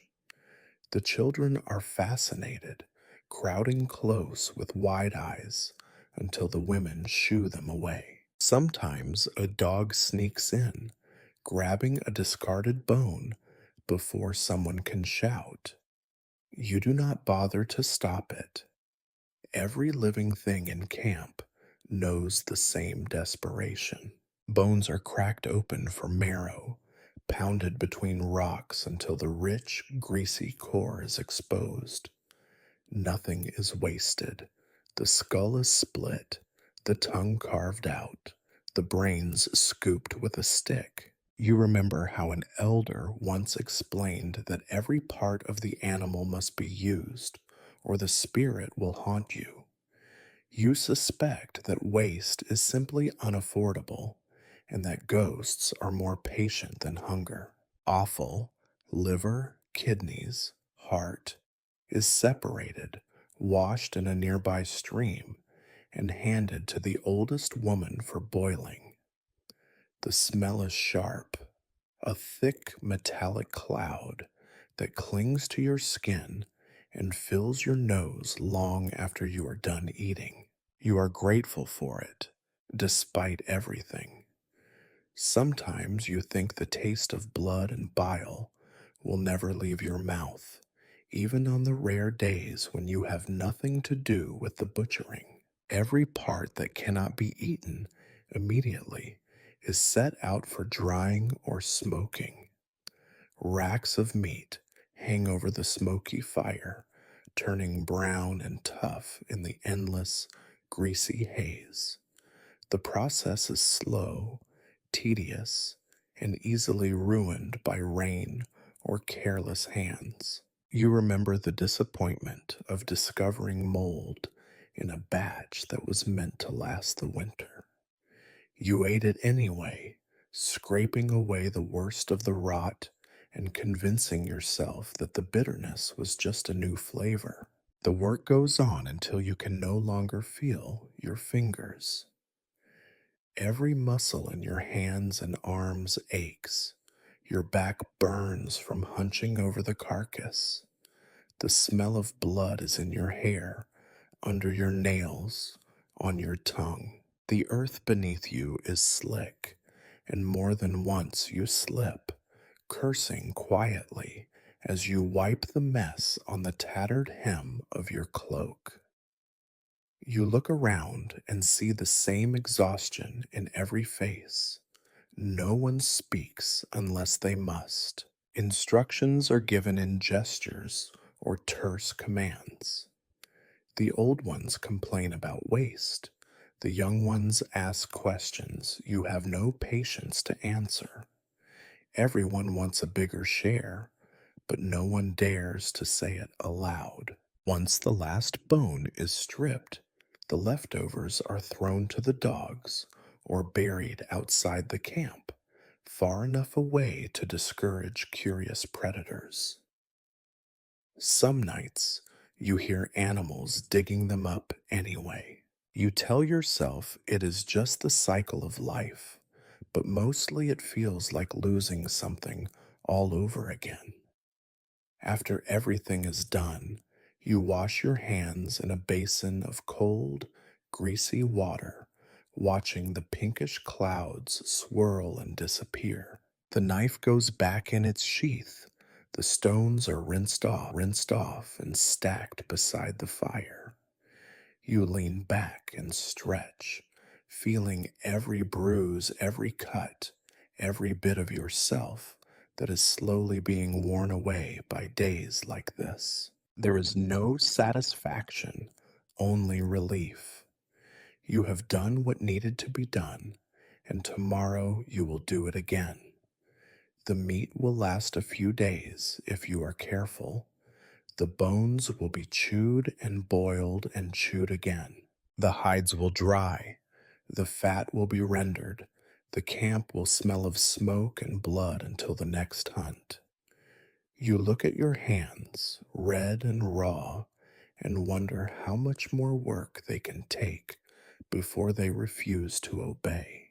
You think of all the animals you have butchered, all the meals you have shared, all the days spent hunched over something dead, trying to scrape a little more life out of the world's indifference. Night comes, and you eat what is left, chew slowly, swallow hard, and try not to think about how much harder it will be the next time. You close your eyes and hope for rest, knowing full well that tomorrow will demand just as much from you, if not more. Night settles in with the slow inevitability of cold creeping through a thin hide.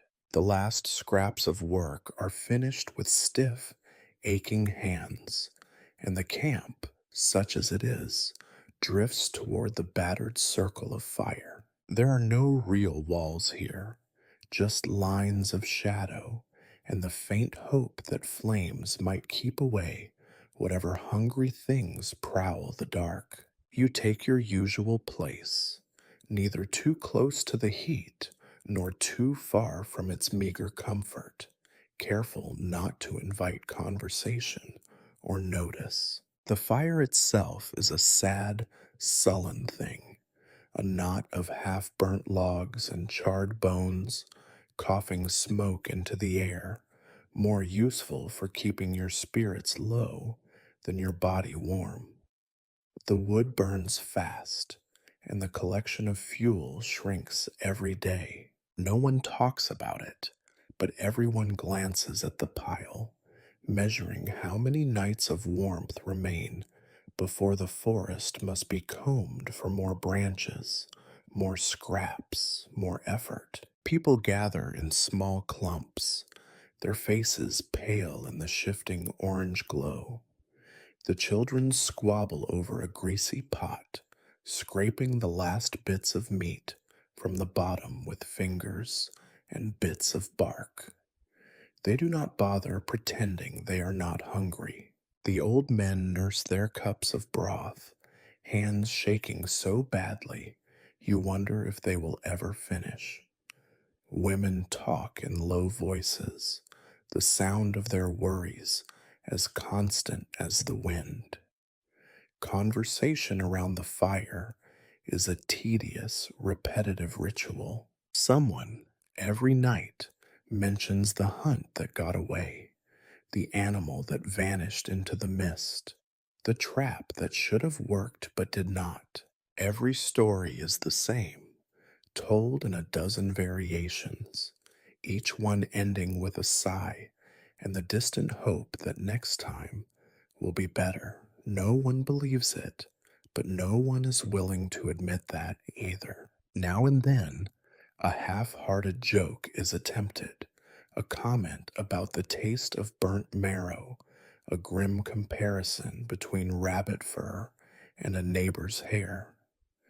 The laughter, when it comes, is thin and hollow, more a reflex than a response. Even the children learn to laugh quietly, as if too much noise might attract the attention of fate. You listen to the stories, though you have heard them all before. The tale of the time the river froze so hard that fish leapt out of the cracks and begged to be caught. The one about the legendary bear that walked upright and stole fire from the gods. The memory of a feast that by now has grown so extravagant in the telling that you suspect it never happened at all. These are not stories for comfort. They are reminders of what is lost, or perhaps what never was. Your own memories drift in the smoke.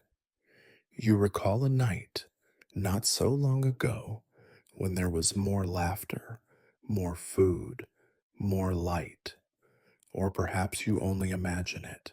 Hunger does strange things to memory, sanding down the edges, smoothing out the pain until only the sense of something missing remains. You stare into the fire, letting the flames blur your vision, pretending for a moment that you are somewhere else. Around the edges of the fire, people tend to their injuries. Someone unwraps a bandage, inspecting the angry red lines beneath. Another spits into the dirt, coughing up something thick and dark. The old ones complain about the cold. The young ones complain about the old.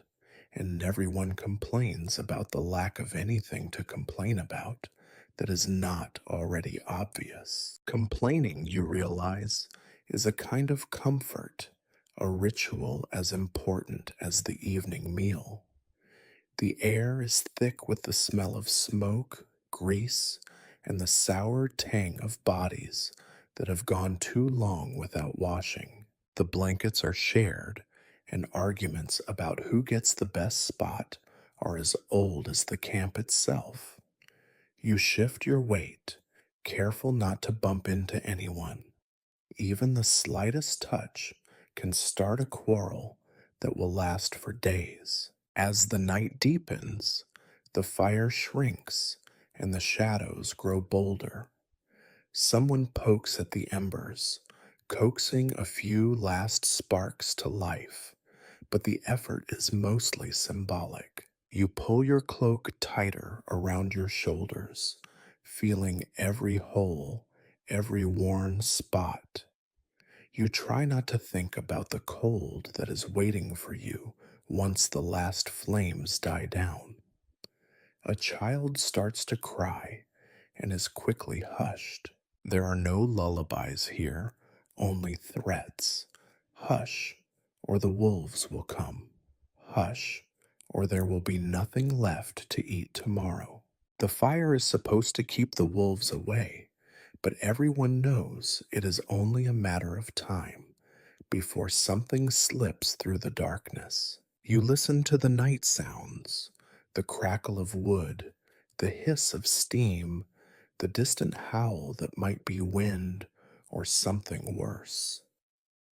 The stories finally run out, replaced by silence. People drift away from the fire in twos and threes, retreating to their shelters, their nests of rags and skins.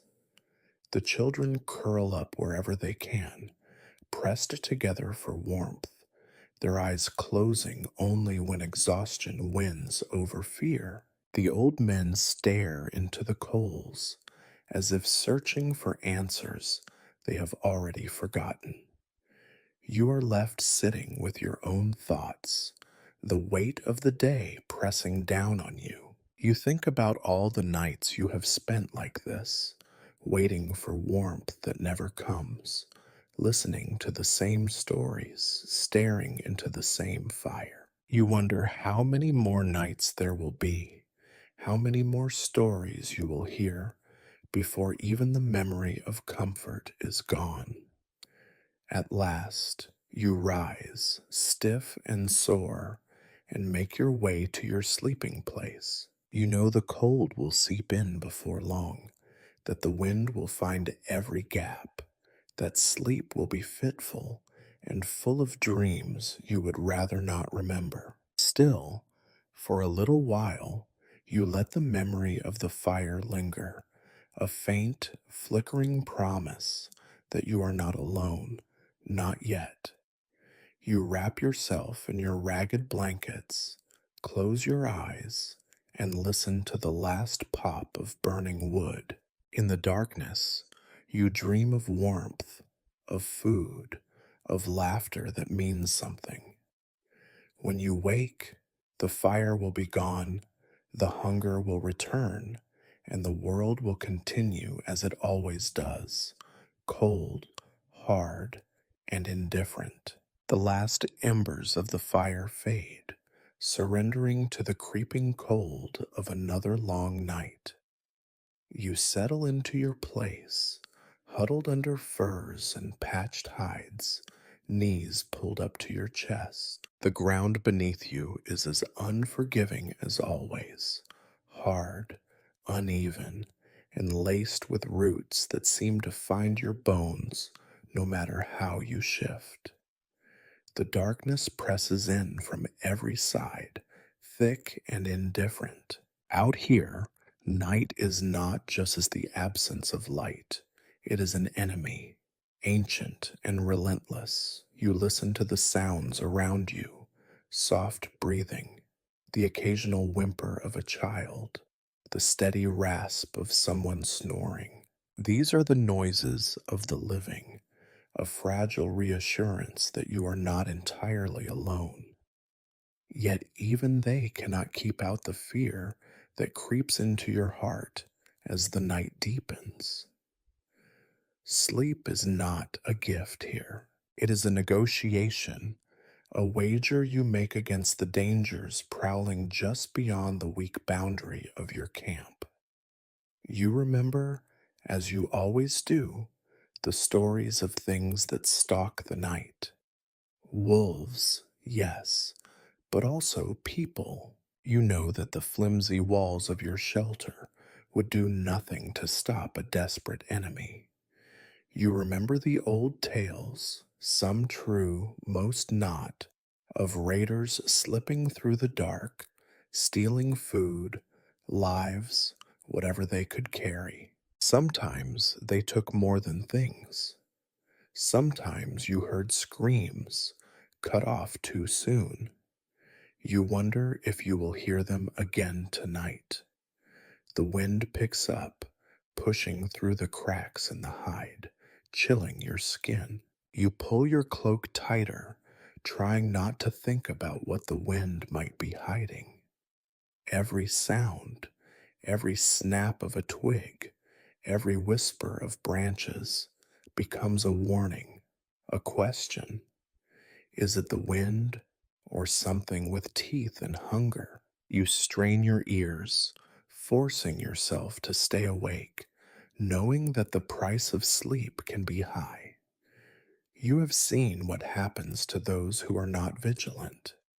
Sometimes you find only footprints in the morning, or a patch of blood, or nothing at all. Some nights, the animals come close.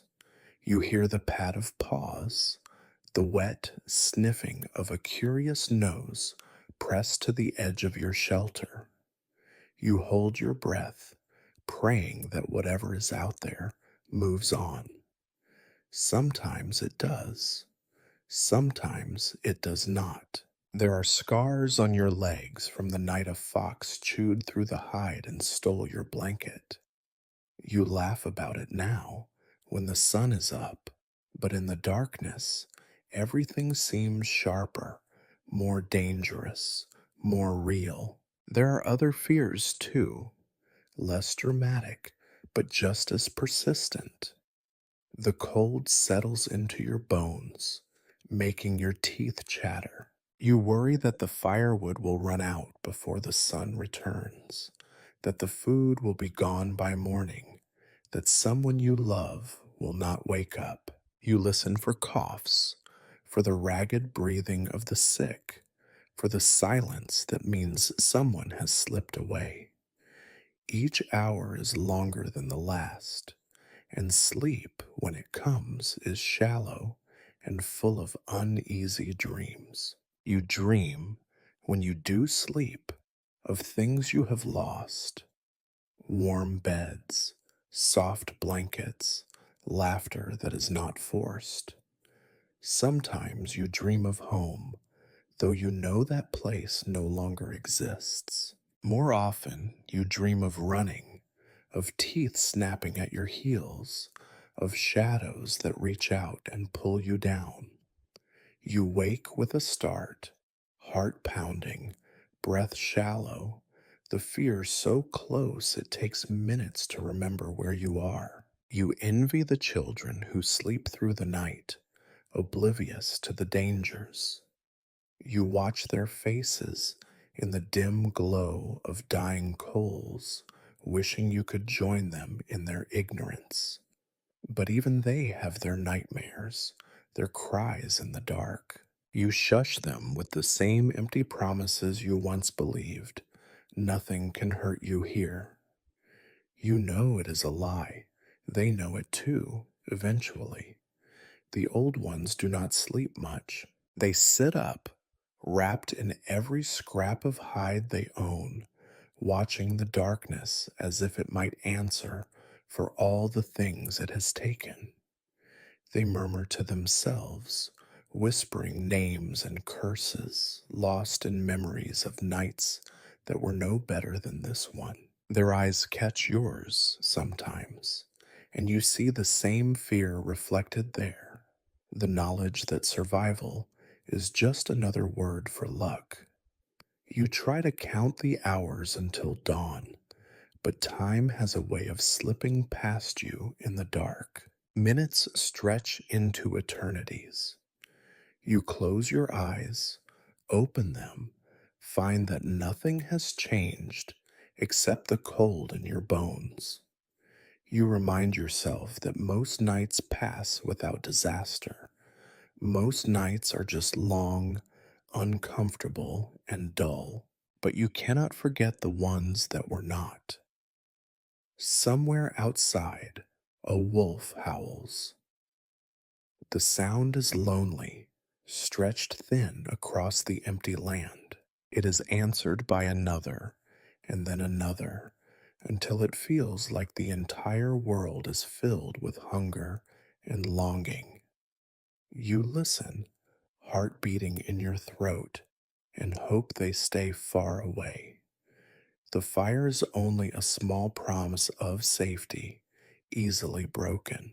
You shift, trying to find a position that does not hurt. There is none. Your muscles ache, your wounds throb, your stomach growls. You remind yourself again and again that morning will come. It always does. You repeat it until you almost believe it. When dawn finally breaks, the sky is gray and lifeless, but you feel something close to relief. You survived another night, as you always do, battered but alive. Around you, the camp stirs, people emerging from their blankets like ghosts, blinking in the weak light. You do not speak of the fears that kept you awake, the shadows that pressed close. Instead, you rise, shake off the cold, and prepare for another day. Night will come again, and with it, all the old terrors. But for now, you are awake, and that is enough. Every day is difficult, but the seasons add their own particular flavor of misery. Each shift in the wind brings new problems, new discomforts, new ways for the world to remind you that you are never truly safe. The stories you heard as a child painted the seasons as a circle, a comforting cycle that always brings renewal. The reality is that every season is just another reason for suffering, each with its own sharp teeth. Winter is a test that never ends. The cold is a living thing, slithering into your bones, biting at your skin until your hands go numb and your lips crack and bleed. The air itself hurts, so dry and sharp that every breath is a small injury. You pile on every scrap of hide you own, but the wind finds its way in.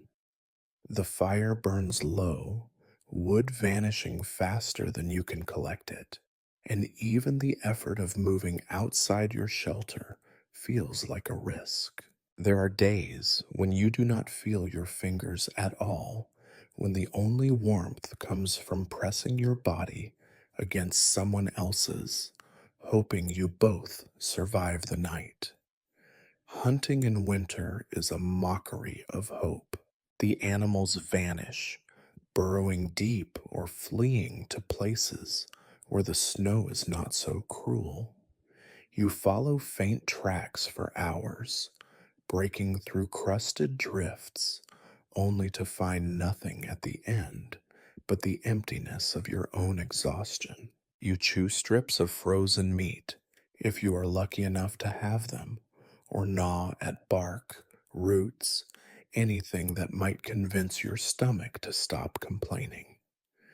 The elders talk about starvation in a matter of fact tone, as if it is simply another chore. Sometimes it is. Sometimes you watch someone fade away, too cold and hungry to protest, and you mark their passing with a stone or a word, or nothing at all. Spring is supposed to bring relief, but all it brings is mud. The snow melts into rivers that drown your traps, wash away your firewood, turn every path into a sucking, slippery mess. You spend your days with wet feet, your skin always chafed and raw, your clothes never dry.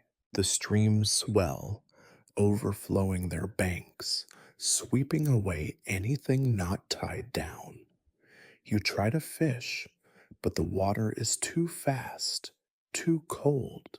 The fish smarter than you remember.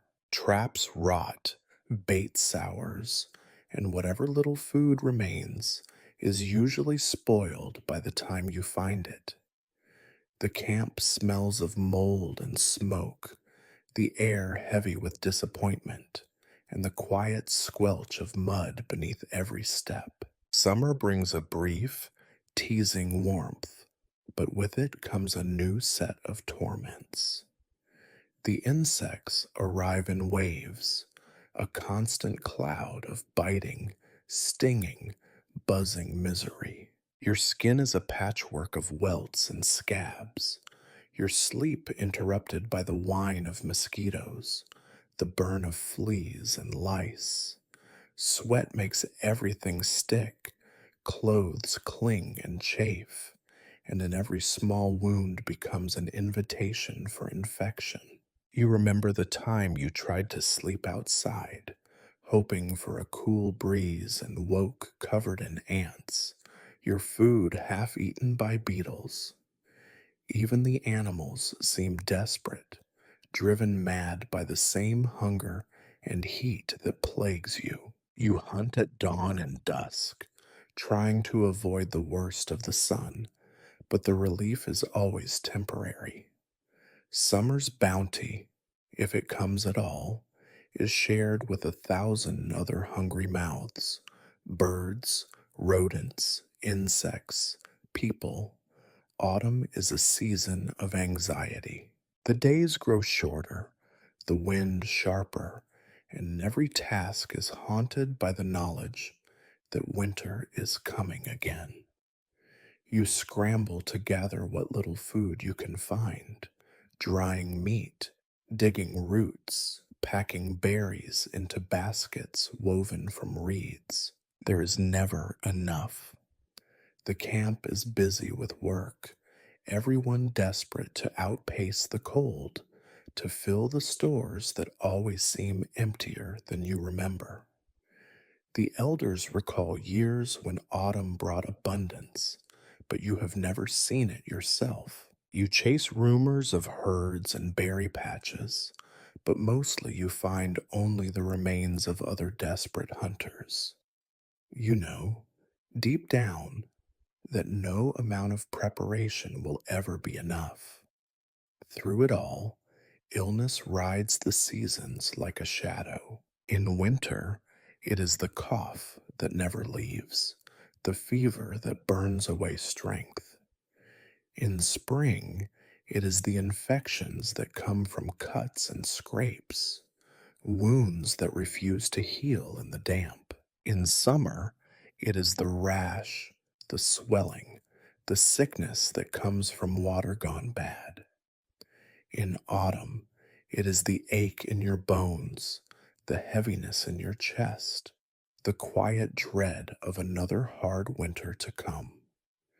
You try to remember what comfort felt like. You search your memory for a night when you were not cold, a day when your belly was full, an hour when you were not worrying about what the next week would bring. The memories, if they exist, have grown soft around the edges, blurred by time and hunger and fear. You know that you have survived many seasons, but you cannot remember the feeling of safety. Each change in the air is just a different kind of threat, a new test to endure. Some days you find yourself wishing for a different struggle, a different set of miseries. But you know better. Every season promises something, and every promise is just another way to keep you hoping. You grit your teeth, pull your cloak tighter, and face whatever comes next. You have no choice. The world keeps turning, the wind keeps blowing, and you keep surviving, season after season, hardship after hardship, until even hope is just another story told by people with nothing left to lose. Living in a camp like yours, pressed together by hunger and fear, you quickly learn that survival is not just about hunting and eating. It is about navigating the dense, tangled thicket of relationships that bind everyone together and pull everyone apart. The stories you once heard about unity and shared strength dissolve fast when there is not enough to go around. Life in the community is less a harmonious chorus than a constant background noise of suspicion, envy, and tired cooperation. You notice it first at the food distribution. Eyes measure every portion, every gesture. A scrap of meat given to one child instead of another sparks a quarrel that can last for days. Mothers hiss quiet insults behind cupped hands. Fathers look away, pretending they did not see the extra bite slipped under a blanket. The elders watch, their faces full of old grievances, ready to lecture about fairness or, more often, to defend their own share. Fairness is a myth here, as much a fantasy as a world without hunger. There are alliances, fluid, shifting, sometimes as temporary as a sunny afternoon. You form unspoken pacts with others, hunting together, sharing tips, warning each other of danger. But you never forget the boundaries. Every piece of useful information, every half remembered trick for starting a fire or tying a knot is worth something. You give only what you can afford to lose. No one trusts entirely, not even family. Trust is as thin and fragile as the smoke rising from the fire each night. Sometimes conflicts explode into the open.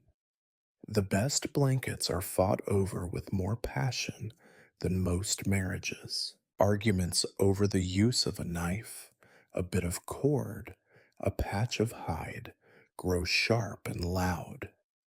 Old insults are resurrected, wounds reopened, voices rise, fists are raised, and you see in your neighbors' faces the same resentment you feel yourself. Forgiveness, when it comes, is slow and grudging, and often only because there are bigger threats waiting outside the camp's weak borders.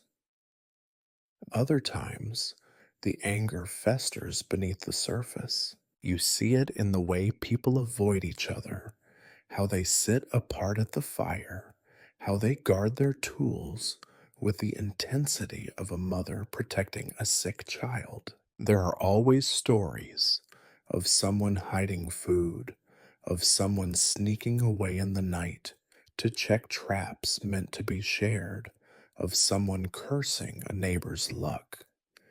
Whether these stories are true does not matter. In a world so empty of comfort, even a rumor is something to hold on to. Jealousy is everywhere. It poisons even the smallest joys. When you bring back a rabbit, your neighbor counts the bites you take. When someone mends their shoes with a scrap of new leather, everyone stares at their feet.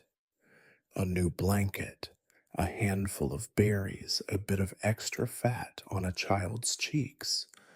Every sign of advantage is noticed, cataloged, quietly resented.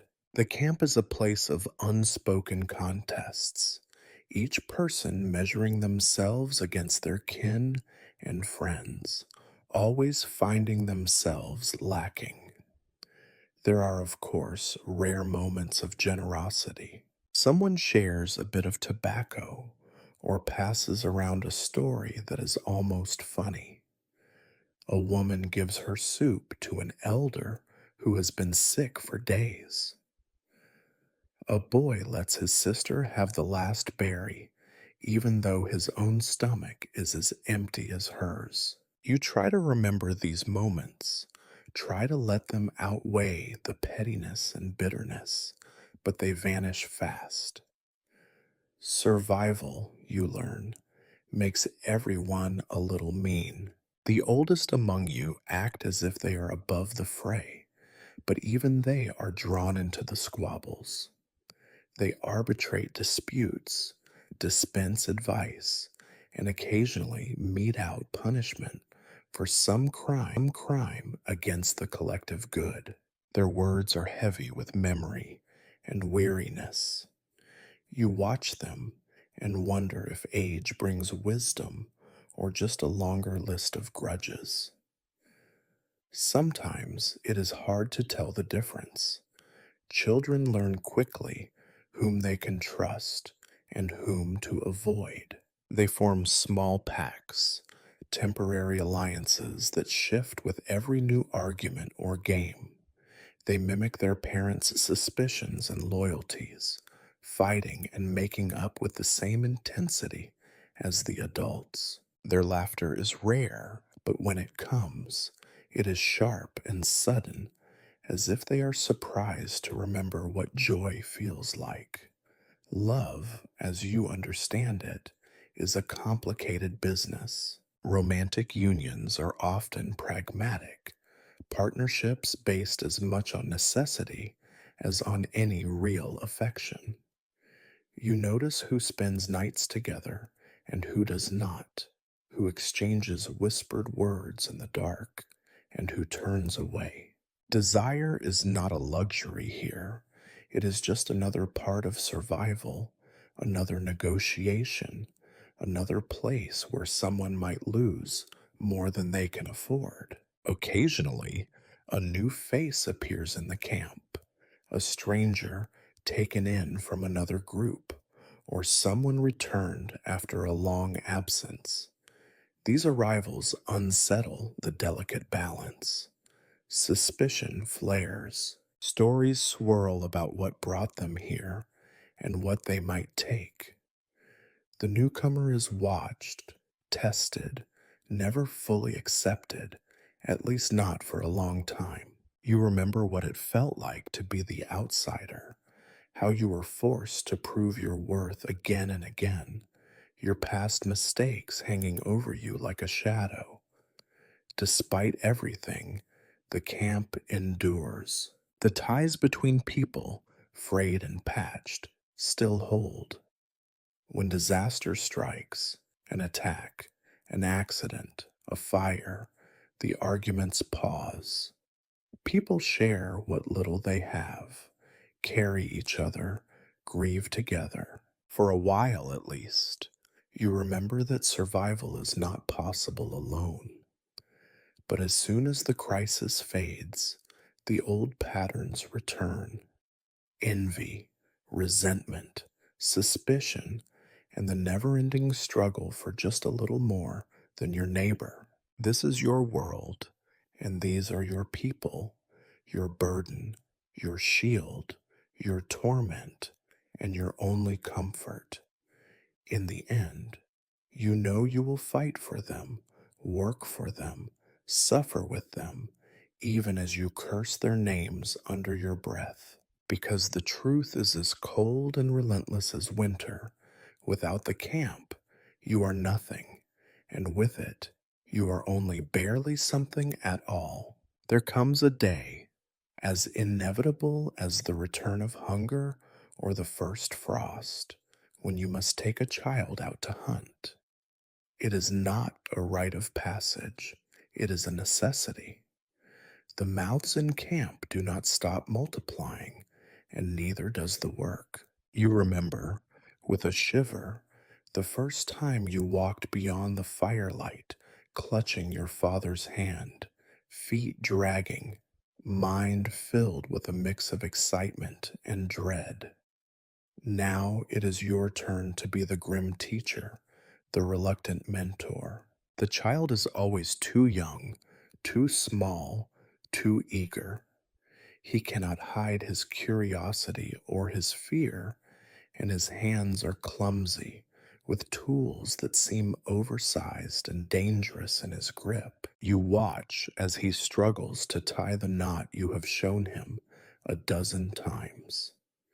He fumbles with the bow, nearly snapping the string, eyes wide and anxious, desperate to please. You bite back your impatience, knowing that shouting will only make things worse.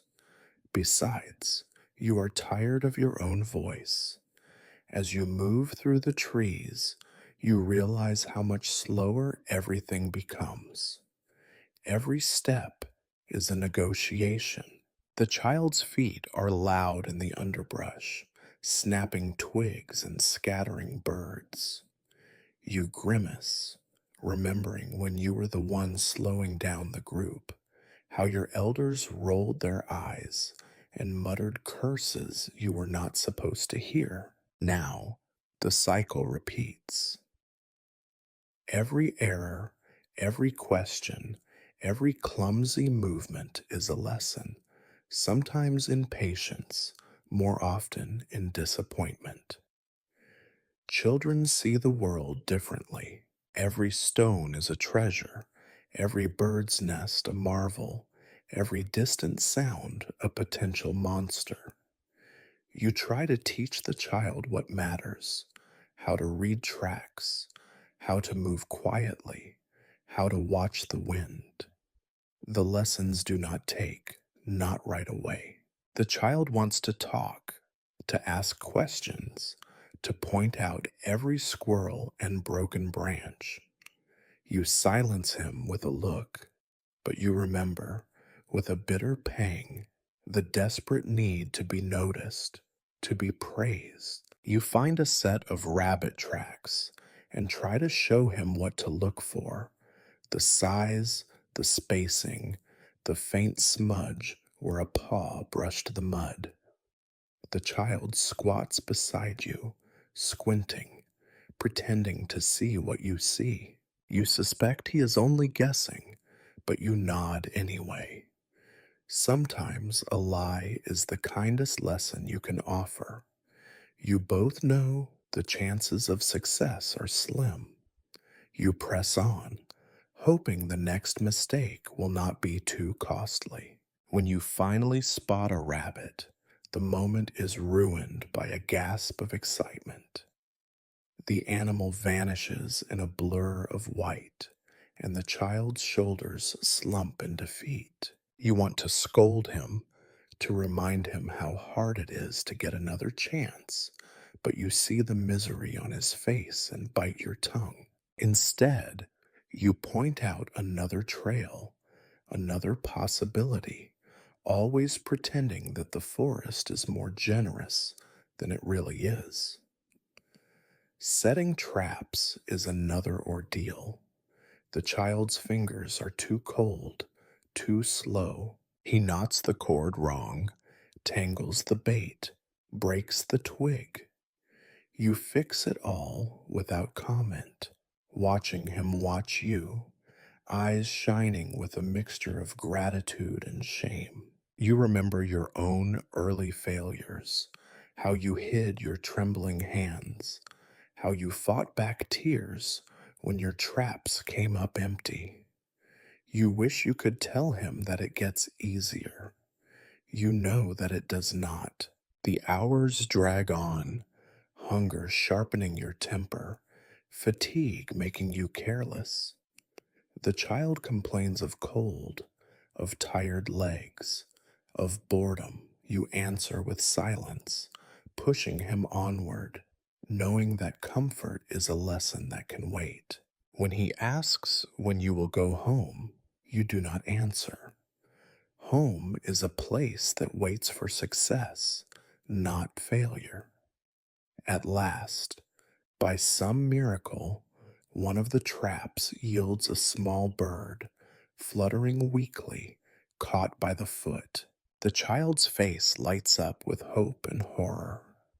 You show him, gently but firmly, how to kill it, quick and clean as anything can be in this world. He turns away, wiping his eyes, but you do not let him linger. There are more traps to check, more lessons to learn. He carries the bird in his hands, gripping it too tight, as if it might fly away even now. You try to teach him how to gut the animal, how to strip the feathers, how to set the meat aside and keep the bones for broth. He hesitates, gags, nearly drops everything. You want to say that you understand, that you once did the same, but the words stick in your throat. Instead, you watch in silence, waiting for him to finish, judging every movement by the cruel standards of survival. The journey back to camp is slower still. The child's legs drag, his eyes downcast, the excitement gone. You see the mark the day has left on him, a little less innocence, a little more caution. The others in camp will not notice. They will see only the bird, only the small addition to the evening meal. They will not ask who set the trap, who wrung its neck, who carried it home. You will remember, though, how heavy the prize felt in his hands, how heavy the silence felt in yours. When you finally return, the child is greeted with a mixture of indifference and expectation. There is no praise, only the silent command to do better next time. He hands over the bird, stands awkwardly beside you, waiting for some word of approval. You manage a nod, and he brightens for a moment before drifting off, already half forgotten.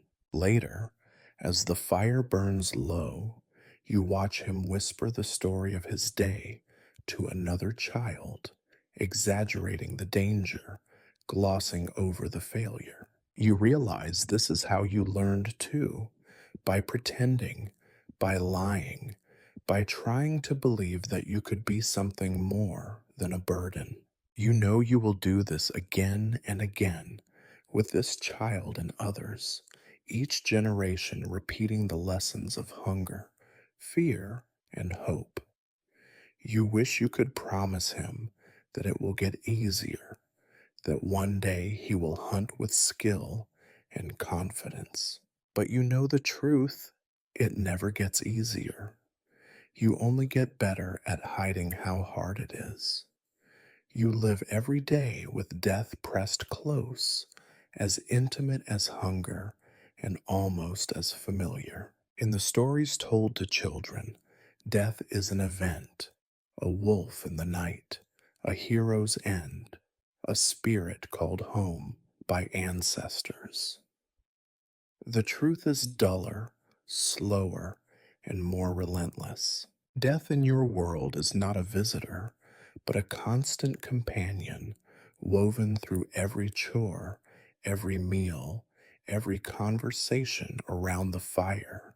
It comes quietly, more often than not. Someone simply does not get up one morning. An elder whose cough grew wet and ragged finally falls silent. A child, feverish for days, stops shivering and grows cold in the night. A hunter, too slow or too careless, disappears in the woods, and after enough days of searching, you stop mentioning his name. Sometimes you find remains, a scattering of bones, a scrap of familiar cloth, something chewed and weathered by animals and time. Sometimes you find nothing at all. You remember the first time you saw a bay laid out, stiff and empty, eyes closed but not at rest. There was no great ceremony, only a pause in the day's work, a murmur of voices, a gathering of those who were not too busy or too angry to show up. Someone muttered words you only half understood, a blessing or maybe just a plea. The body was wrapped in whatever could be spared, old hides, tattered blankets, and carried a short distance from camp, far enough that the scent would not draw wolves, not so far that the work became a burden. You dig a shallow grave, your fingers numb, the earth stubborn and full of roots. There is no special marker, just a small pile of rocks or a notch carved into a nearby tree. Some people whisper prayers, others simply spit in the dirt and turn away. There is no weeping, no keening, no dramatic farewell. The dead are gone and the living are hungry. There are rituals, of course, though no one can agree on which ones matter or what they really mean. You have seen elders sprinkle handfuls of ash over the grave, muttering that it keeps the bad spirits away. Others insist that the dead must be given a piece of food, a bone, a crust of bread, a dried berry, so they do not return in anger. Sometimes someone will leave a tool, a broken arrow, a bit of string, a token gesture toward a journey no one really understands. You perform these tasks with the same tired efficiency as any other job, never quite believing in their power, but unwilling to tempt fate by skipping them. Death changes the camp, but never for long. A little more food for the rest, a little less work to share. Sometimes there is a sense of relief, sometimes guilt, sometimes only indifference. You notice how quickly people adjust, how swiftly someone's absence is absorbed into the routine. Grief is a private thing, measured in silence and sleepless nights, not in tears or loud displays. You mourn by working harder, by eating what you can, by refusing to speak the lost name aloud. There are darker deaths, too, deaths that are not accidents or illness, but the result of anger, despair, or sheer exhaustion. You remember a night when a man, broken by hunger and shame, walked into the woods and did not return. His family said nothing, just rearranged their blankets and started eating a little more. No one spoke of it, but everyone understood. In a world like this, living is the only rebellion worth noticing. Now and then, death comes suddenly and violently. An animal charges out of the trees. A trap snaps shut on the wrong foot. A stranger's arrow flies from the dark. These deaths are different, loud, messy, unforgettable. The stories linger a little longer, sharpened by fear and anger. You remember where the blood soaked the ground, which tree bears the scar of a struggle, whose voice was last heard in a scream or a shout. For a few days, the camp is careful, voices low, children kept close.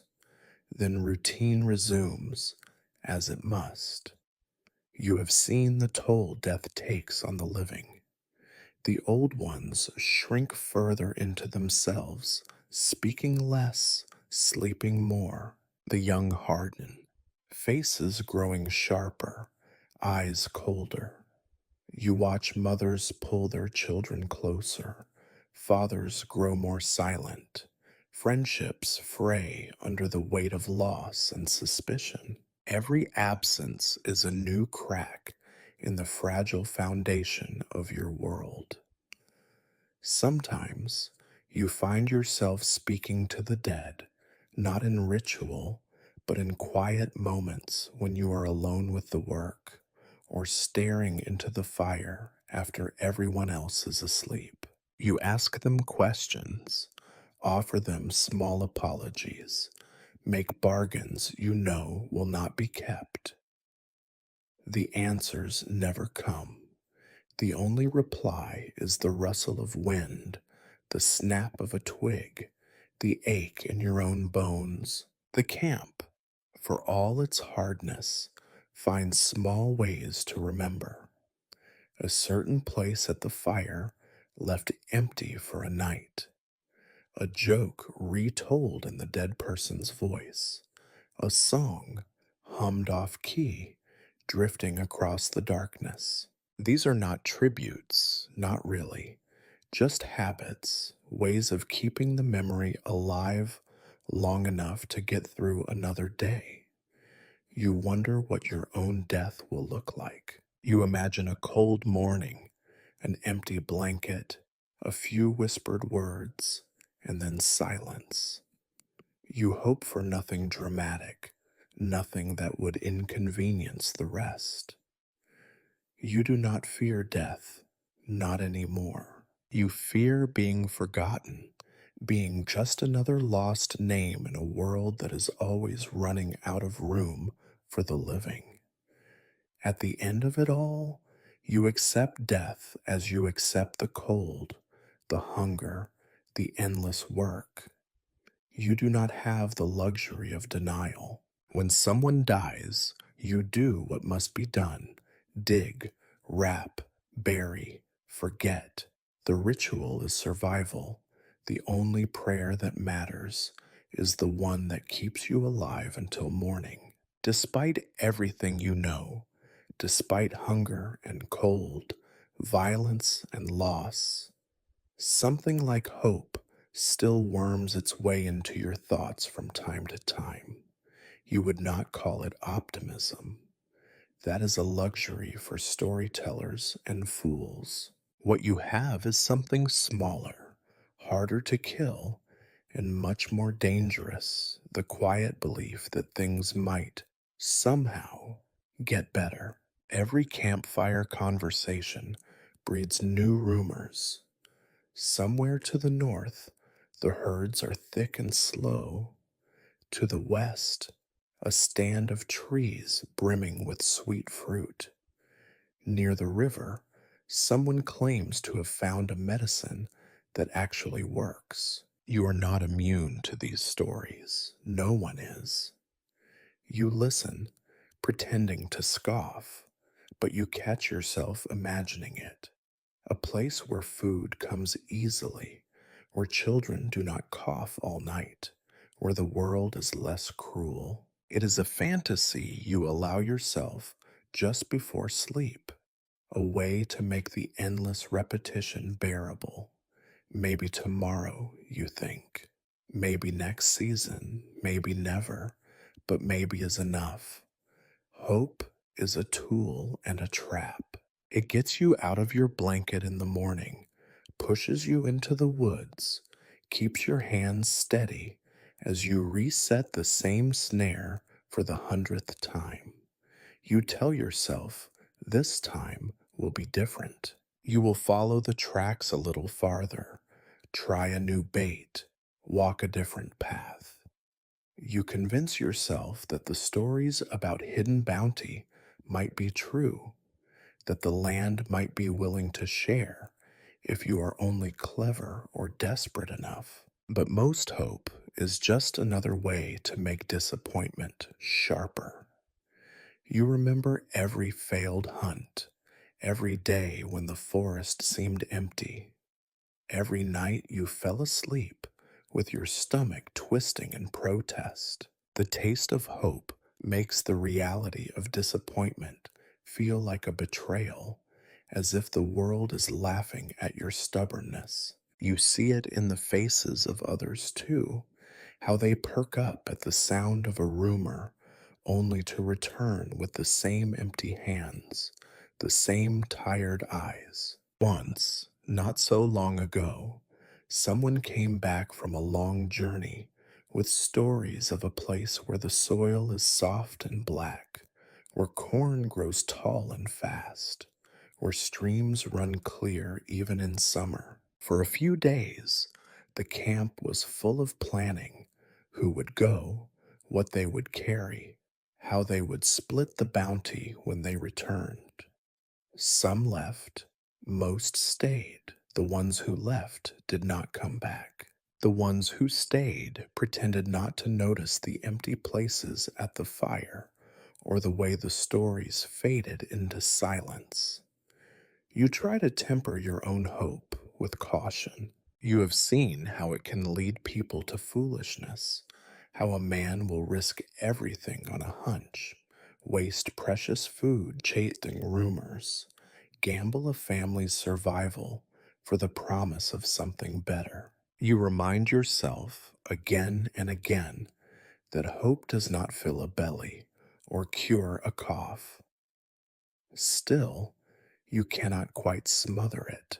Even on your worst days, it is there, whispering that tomorrow could be different, that one lucky break would change everything.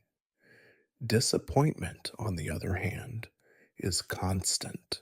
It is reliable, like the cold, like the ache in your bones, like the smell of old smoke in your hair.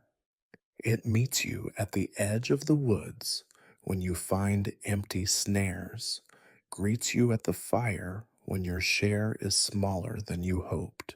It sits with you in the long, quiet moments before sleep, reminding you of every promise broken by the world, every chance that slipped away.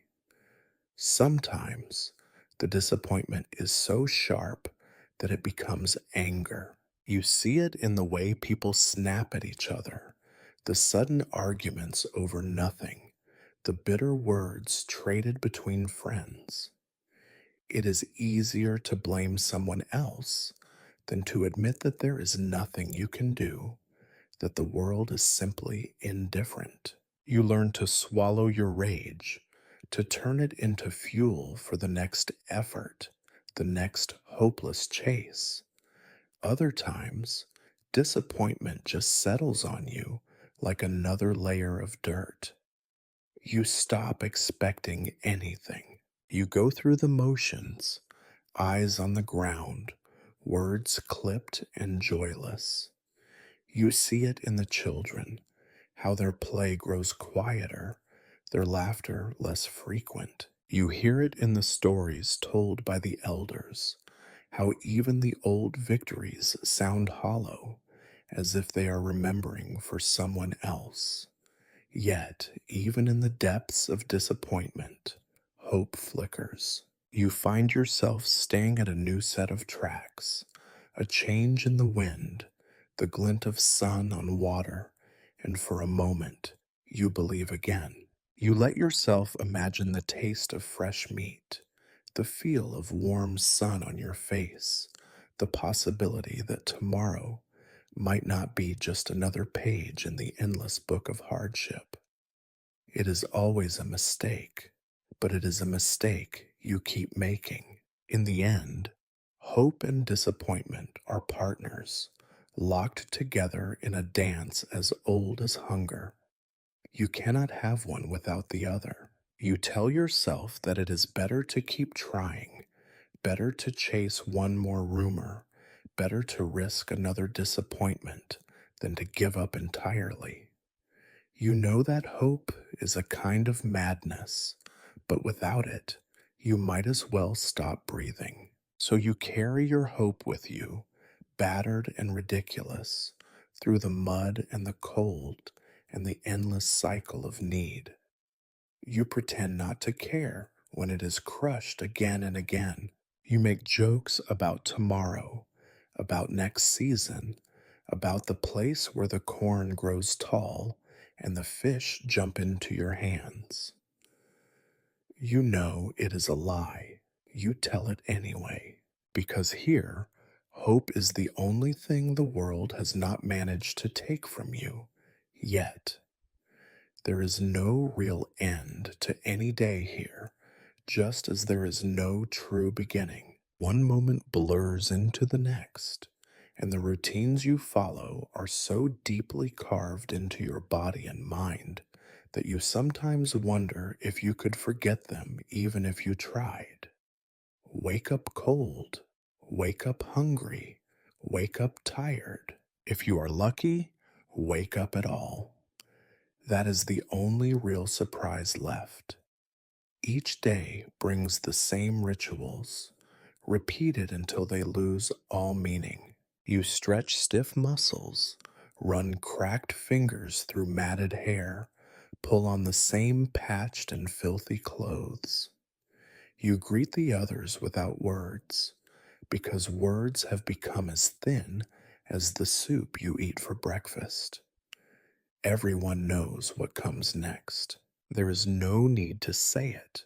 You go through the motions, check the traps, repair the snares, count the arrows, sharpen the knife with a stone, already worn smooth by years of scraping. If you are lucky, you find something: a rabbit, a rat, a bird dumb enough to mistake your camp for a safe place.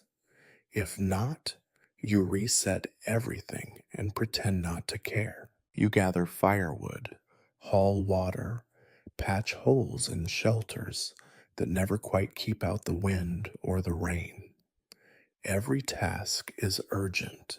Every task is endless. Every task is never quite finished. Meals are as predictable as the day itself. Whatever is left, divided as evenly as the rules and tempers allow. You chew slowly, not to savor, but to stretch the moment. You listen to the same conversations, the same complaints, the same tired jokes about the one that got away, or the winter that never ends. Someone always remembers when things were better, even if no one else believes it. You notice your body changing, becoming leaner, harder, less forgiving. Scars accumulate on your hands and arms, cuts from knives, burns from the fire, bites from insects and animals that are only slightly less hungry than you. Your joints ache when you stand, and you walk with a limp you cannot remember earning. Your teeth hurt, your eyes blur, your hearing dims. The world shrinks to what is within arm's reach and what you can carry on your back. You watch the others age too. The children become quieter, the old people become smaller, their voices lost beneath layers of fatigue and memory. Arguments flare and fade, loves begin and end, alliances shift, but nothing ever really changes. The camp is a closed world, a slow churn of bodies and stories. each generation inheriting the same set of problems and the same empty promises that things will be different soon.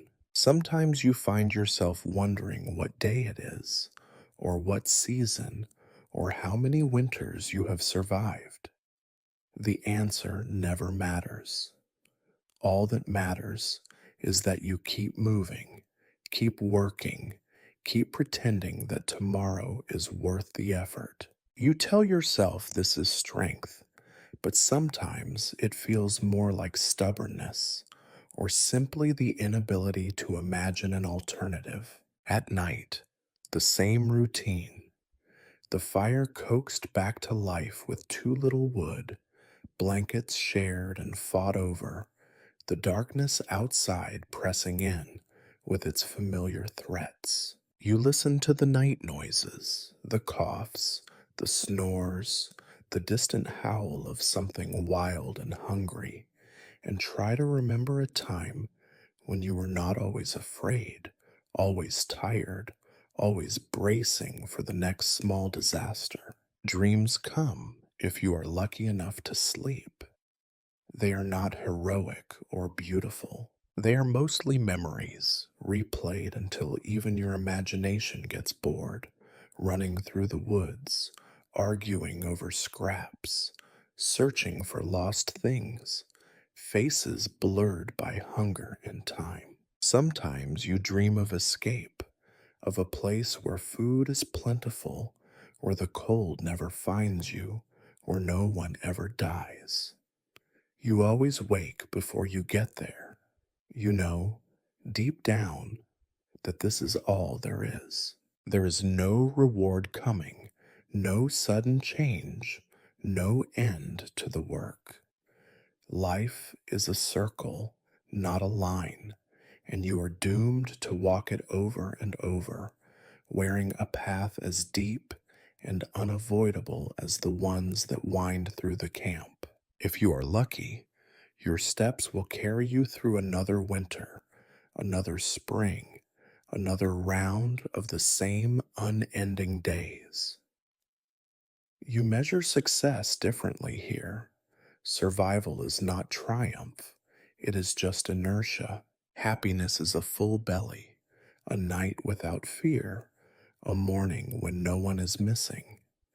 Love is a quiet nod, a shared task, a blanket handed over without being asked. Meaning is found in repetition, in the knowledge that you are still here, still enduring, still moving forward, even when it feels like standing still. There are moments, small and easy to miss, when you catch a glimpse of something else, a smile from a child, the warmth of another body beside you, the hush that falls over the camp when the first snowflakes drift down.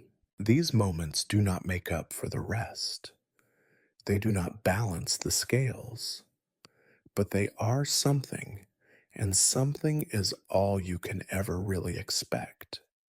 So you wake, you work, you wait, and you sleep. The days repeat, the years vanish. The world does not notice. The only victory is that you are still here, walking the same muddy paths, doing the same thankless chores, telling the same tired stories, hoping that one day, if not for you, then for someone, it might all mean something more, and tomorrow you will do it again.